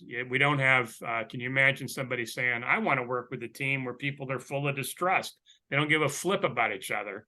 They're intemperate and they're full of despair. Where do I sign up for this team? The hard part is, how do I show up when things are going south?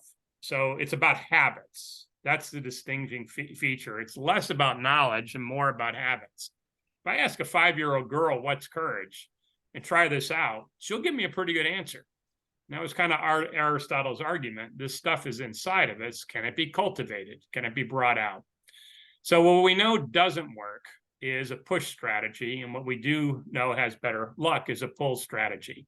So this idea of restraining forces. Daniel Kahneman argued this is the greatest contribution of psychology to humankind. He didn't come up with this. It comes from Kurt Lewin. But it's wonderfully simple, is to think about trying to change a habit in this way. What Lewin argued is the wrong question to ask is, how can I get someone to practice virtue? That's a push strategy. He argues the right question to ask is, what restrains one practicing virtue, and how do we weaken those forces? So you have driving forces this way, restraining forces this way. Let's figure out what are those restraints, and can we weaken them? Whether those restraints have to do with time or fear or us, them.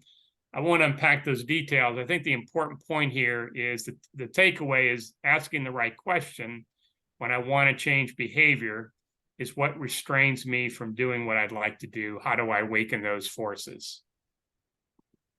Okay, I'm just going to lift this up as a high level. You're welcome to kind of weigh into this. Then I'm going to turn it back to Alan and Jamie to kind of process takeaways and any questions that you have. When it comes to purpose, that can be a bit abstract. Where do I get one of these, a purpose? Do I sit on my couch and wait for a lightning bolt? Do I need a good searchlight and just try to find it? And maybe a more pragmatic question is, what does this time require of me? And to look around and how can I be more useful? And it's hard to change our behavior. So what can I do to be 1% better each week is a little more realistic than somehow there's going to be this big transformation. So those are kind of core questions. So to kind of sum this up, the identity, we're making the case that a good way to navigate uncertainty is practice virtue, is live by our convictions that practicing virtue rather than our circumstances. That makes us sturdier. And then when we're practicing virtue, big surprise, we strengthen our relationships. And all the research that Jamie showed us, huge impact on life satisfaction as well as performance. And then the punchline here is the purpose of, we're suggesting that kind of the simple question is, how can I be more useful? Just look around at where I work, who I'm with, my family and friends. What could I do to be more useful? So that's at a high level what I think what we're shooting for. Jamie and Alan, I think you're on the ground. We've got not quite a half hour. Let's get as many people's perspective on what were your key takeaways, and or do you have questions? And we'd really like to hear from all of you.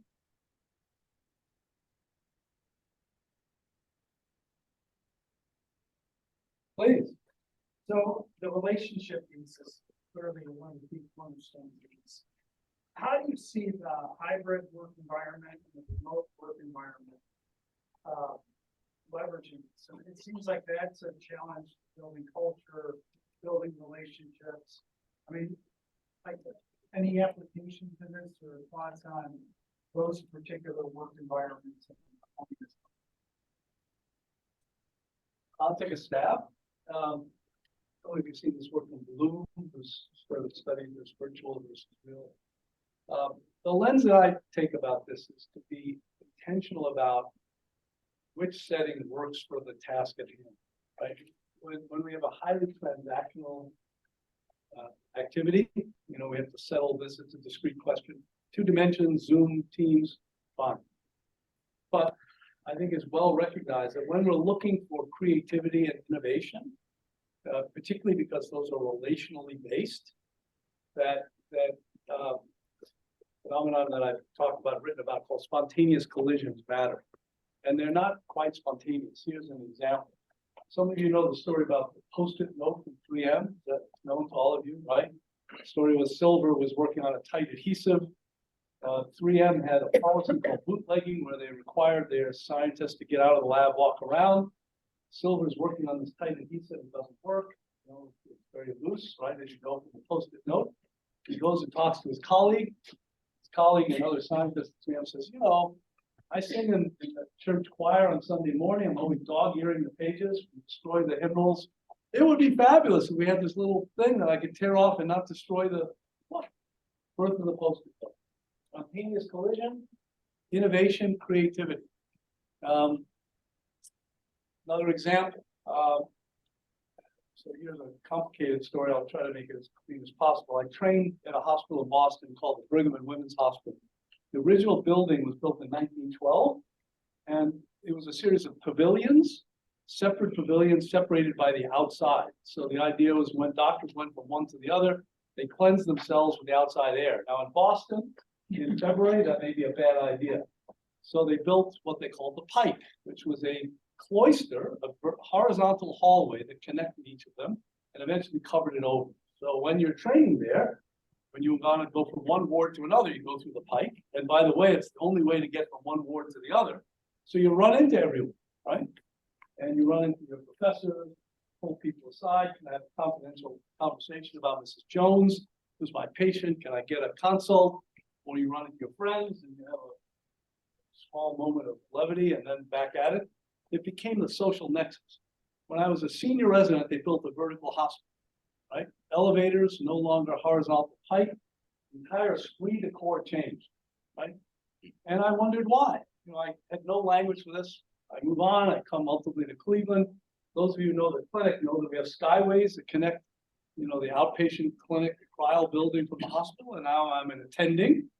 And I'm walking from my outpatient clinic to the hospital, and one of the fellows, one of the trainees in pulmonary critical care, pulls me aside and said, Dr. Stoller, can we have a conversation about Mrs. Jones? And I had this deja vu moment, right? About this is the experience I had when I was much younger in a different place.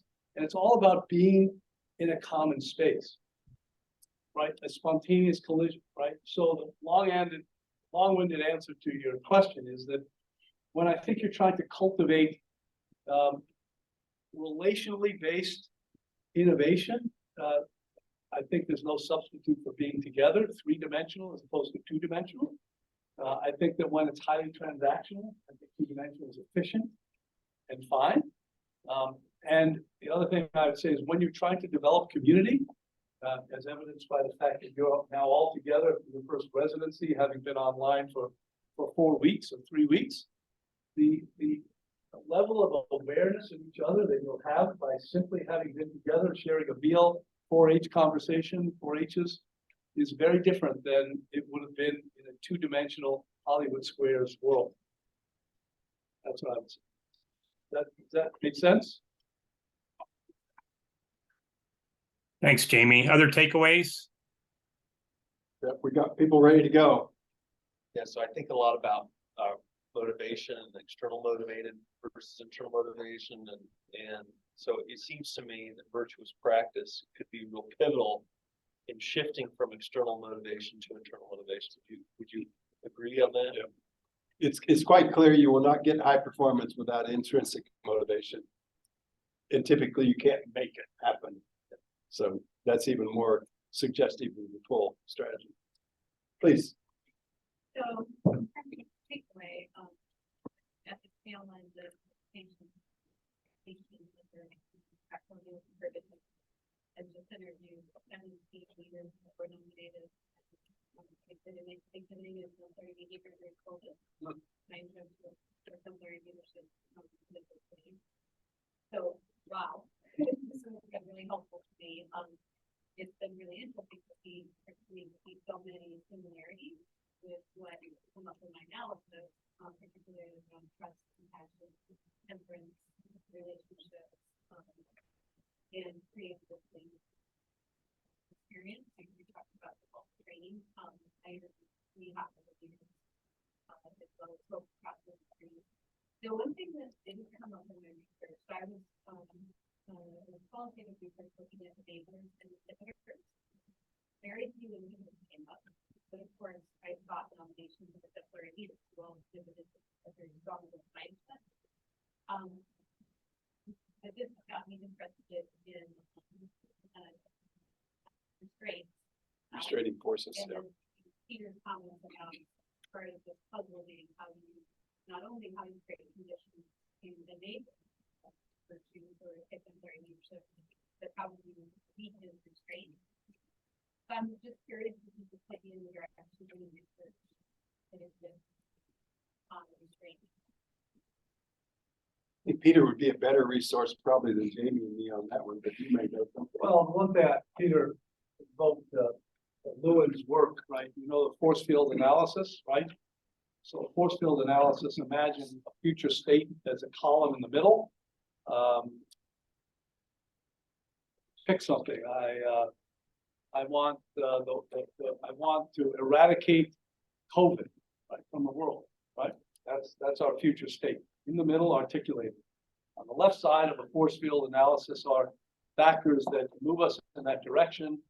And we have companies like Pfizer and Moderna that are mRNA technology and blah, blah, blah. And, you know, health systems that are mobilized around this and all these forces, each of which is a vector moving towards eradicating COVID.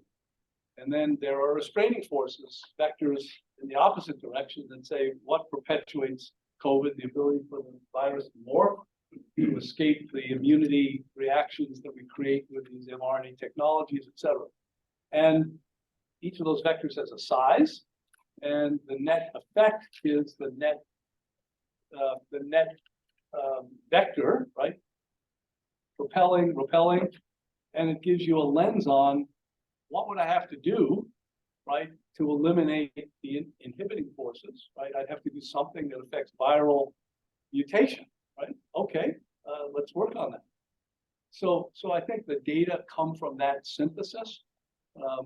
Deb nodding her head, she may have other comments here as obviously an expert, but that's really the model that I'm aware of, and I think that's the one that Peter was alluding to that Kahneman has adopted. It really comes from that analysis. I frankly I use force field analyses a lot when I'm in a group and we're trying to analyze how we tackle this issue, because it makes tangible and identifiable those things that are in our control, right, as forces upon which to work in order to accelerate our movement to the future state, which again is in that middle column. Does that make sense? Yeah, Deb, do you have another comment about that? Yeah. So Jen is a current FEMA, and we just spent this past weekend together, and talked another board all about force field analyses, and it's part of their assignment for their first team project. So it is the notion of, and Lewin said, and I think Peter suggested that you need to weaken the restraining, not keep pushing, because we know what happens when you keep pushing, right? People just dig their heels in harder and say, no way, I'm not moving. So it's lining up those forces and seeing what are the restraints and what are those pulling for, and how do you lessen the restraints so that people will move in the direction that you want them to go. Thanks. Yeah. Anybody on this side? Did you do a takeaway or were entertained by my left-handed crowd over here? Any takeaways or insights as to how you might use one piece of this and the work that's ahead for you?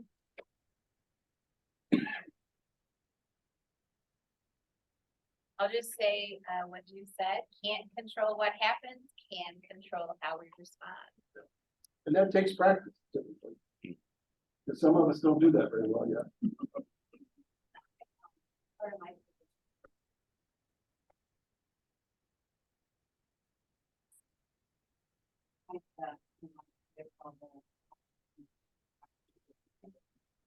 and I think that this was really powerful today, because a lot of the kind of talking points that you have, and how it all has to come together. It's been, you know, talking about hospitals, but COVID was very, very stressful on that system. It highly impacted how we support that population, very vulnerable, and really looking at trying to affect that culture within teams and communities. So I just appreciate it. We usually say at the end, I don't know whether you got anything out of it, we got blast doing it, so we've already won. Others, anybody? I'm eager to hear it. I know Jamie and Peter are eager to hear it. What's the takeaway? What's something you'd like to try or even use? So I'm a consultant practitioner in organization development, teams, management consulting, strategy, and I find that there's a lot of politics power that have to be navigated when you're doing this type of work. And in our conversation, I was reminded of a situation where there was an individual acting with great self-interest, and I would say low character, low morals, and I've run into many situations like that. And I found an interesting way to deal with that was to have the rest of the group that was involved in this weighing in on some decisions, but appealing to the virtues would be a really great way to do that. And I just thought it was just a reflection that I had. I wanted to share our thoughts. I think it's very interesting. So I think my question is, you know, is there any science around how peers or the group can help bring balance back when there is somebody that's acting in a way that's lacking character? I would say this, perhaps I can less cite research except empirical observation that when we form teams, right, and we charter at the front end about what are our operating principles, how do we engage, and often the virtues come into that conversation. We will aspire to compassion and trust and use a common language. That when you do that at the front end of our work, and people subscribe to those values explicitly, that the group self-regulates, right? And that when people actually behave in ways that are aberrant, the group will actually bring that. So the front end of work is the chartering of the team. Another concrete example, right? So we have things called consult services adopted in hospitals. The attending physician as a team go see patients, right? And the way it usually works is the fellows and the residents, the trainees are all ready to go when I come on service. I'm a senior guy, they're ready to rev up and tell us about the patients. And I go up to the ward and I tell all of them, I said, put your stuff down. We're going down to Starbucks. I'm buying. And when we sit down together, I will ask them appreciatively, if this experience, this rotation was successful beyond your wildest dreams, what would happen in the next 2 weeks of our being together? Right? And everyone will go around. I want to learn this. How would you like feedback? We charter. And then, of course, I will weigh in. I'd like us to do X, Y, Z in service of taking great care of these patients. And you say, well, they're not used to this, right? Medicine is pretty hierarchical. So, you know, the senior person shows up and everyone is standing at attention.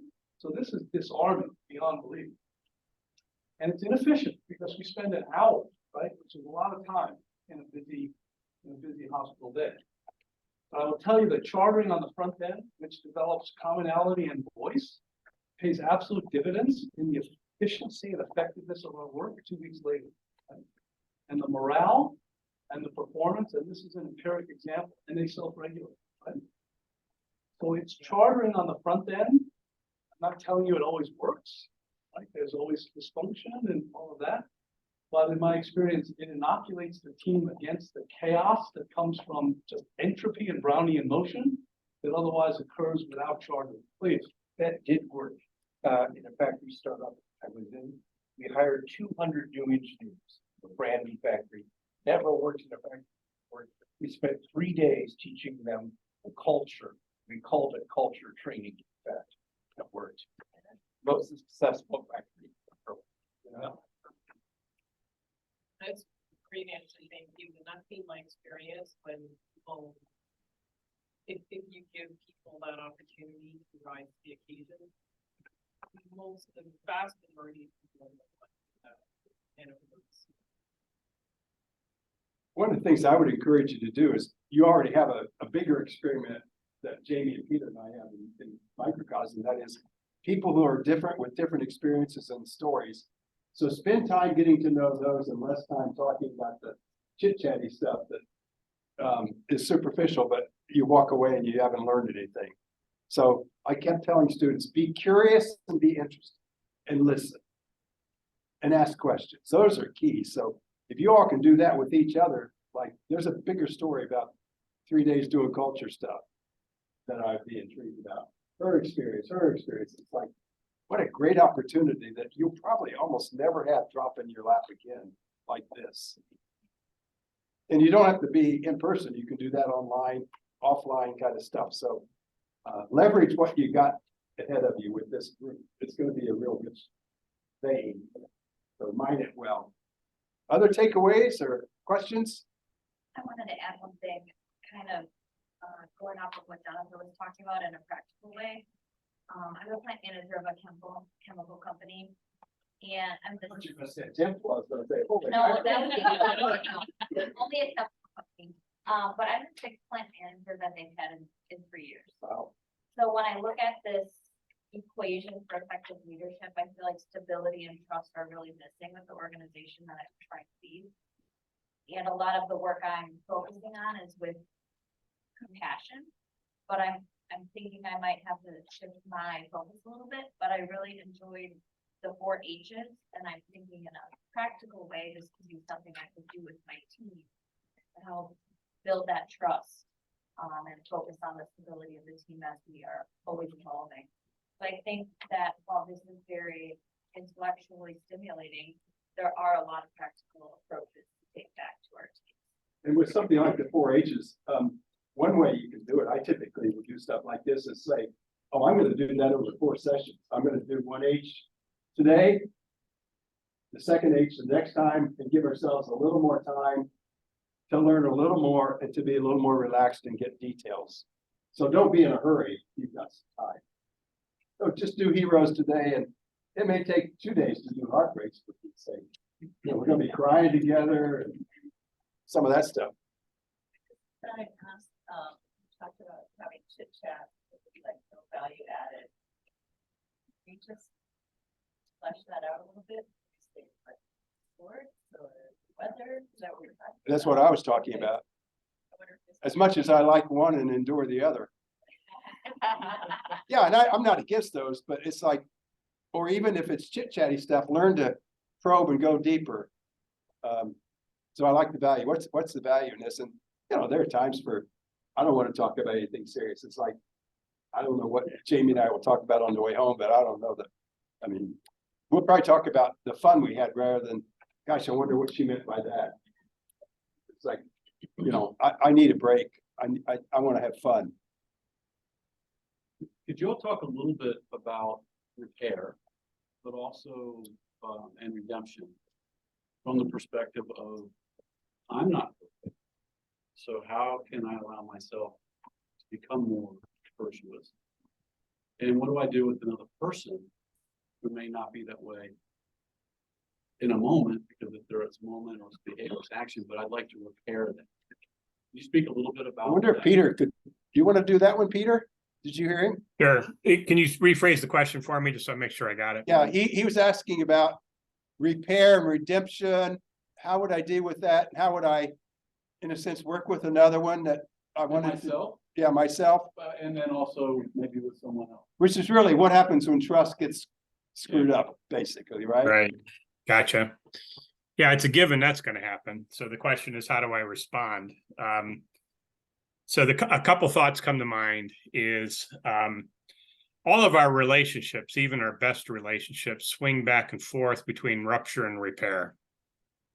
And some really go south. So the real question is, am I good at repair as a practical skill? What does that look like?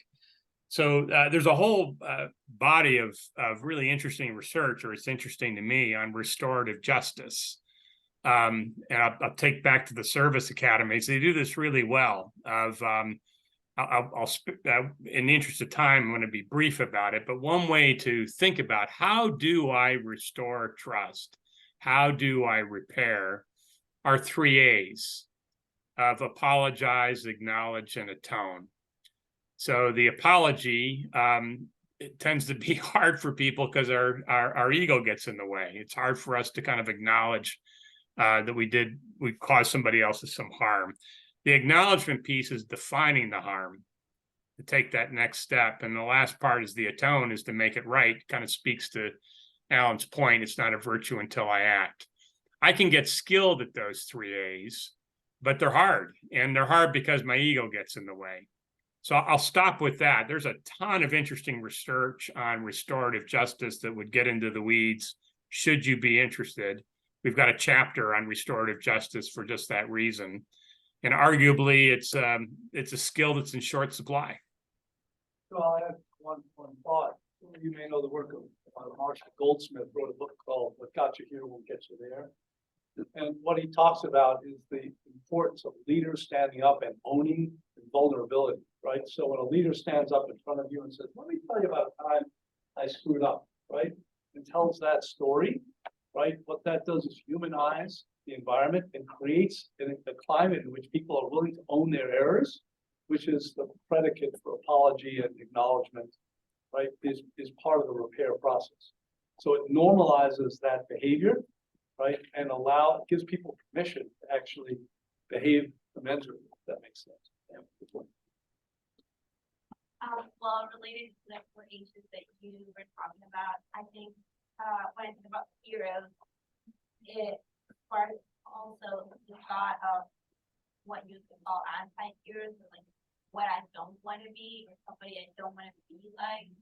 So I think in my mind, I especially people, I'm not pushing myself to be this way, but it's also like pulling away from being like this other person. You've added another session. Anti-heroes and their role in life. And you can learn a lot from dinglings and jerks, right?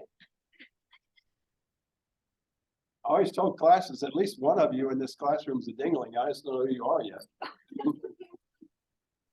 Don't know who it is, it's you. Yeah, I have been that sometimes. What's your working definition of dingling? That's what Peter meant by jackass, Oh. you know. I've been one of those too. But if you Somebody can, online wants to say something. yeah, self-aware, yeah, please. Brian, did you want to say Online? something? Yeah. Oh no, I got a whole page full of notes. But one thing, I could talk about self-awareness, but I think this idea of uncertainty, in fact, that we can't predict, we can't know. How can we assume that we can control what we can't know? And this idea, and also I have to thank Dave, who's here in the work of Peter Vale, that it's about practice and preparing and helping ourselves be in that place where we can respond to what happens better and better and better. Not worry so much about planning for the future, but about preparing in the now through our practice so that we can respond better and faster. So, Brian, can I build on that point of when I do a lot of stuff around teams. So you think, okay, well, who are these teams who are really good? They're agile, they're fast, they learn quick. That's the end state. How the heck did they get that way? Well, they do as you're suggesting. I'm practicing their strategies, but they actually assume things are going to go south. They do not assume things are going to work out. They assume they're going to have to pivot. Well, how do you get that? That means the best idea needs to drive our decisions, not somebody's job title. Well, how do you get that? Leaders become followers and followers become leaders. How do you get that? Vulnerability and humility. How do you get that? You got to practice character. you got to respect. It's unconditional respect for each other, working with each other. Exactly. we've made it to 2 minutes to 5. Are you going to conclude with any? Yeah. It's been great, and I hope we can do more. If I can talk you into it, right, you know? And thank you all. It's great, and we have so many wonderful people part of this community. Seeing people I haven't seen in a while, and it's really nice. And I want to say thank you to Teo for all the hard work. Thank you so much for. Talk about stress. I'm grateful to all the people that will be speaking tomorrow. Who's speaking tomorrow? We have a few that are here today, so thank you. Thank you. We have more that will be here. Thank you for preparing and putting all the work into that. I think that's important. And I have a little gifts here for you all that I'll be giving to you before you go.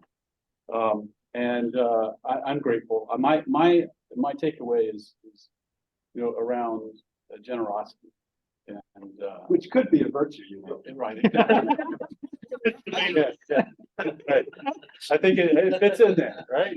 You can mix it all in some way. But on behalf of Bowling Green State University, on behalf of Nexus for Change, and on behalf of all the people that in our students in our program, I'm really grateful. Thank you for all that you've done, and continue to keep working together. I hope you all continue to do the next one. And hopefully we'll see you all again very soon. Everybody be safe. We have tomorrow. You can always invite people to come over. We got room. We have lots of cool stuff tomorrow morning. We have a cool luncheon keynote on mindfulness East and West. And a lot of it just connects and just jives and comes together. So come back tomorrow. Invite others to come back tomorrow if you like. And we'll do more of this. Hopefully we'll do another one next year similar to this.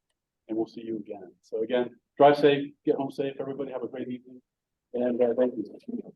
Peter, yeah, thank you, Peter. One last thing, we do have a bunch of really tasty food in the kitchen that we got in as a time for you to grab some food, have a chat, relax, take something with you, or have some food here. So if you like that, please know that we got some nice hors d'oeuvres and things in the kitchen. Right door here to the right, it'll be right there. Okay. If you're here in person, please grab a flyer, QR code if you want to check out more. There isn't just stuff tomorrow, there's actually stuff for the next 5-6 weeks. And if you enjoyed anything you heard today, there might just be another nugget to pick up if you so desire. Thank you, guys. Good work. Thank you for the team who did this. It's That was awesome. That was fun. a lot of food for thought. Speaking of food. Thank you, well. Peter. Oh, that's a good one. Thank you, everyone. Thank you.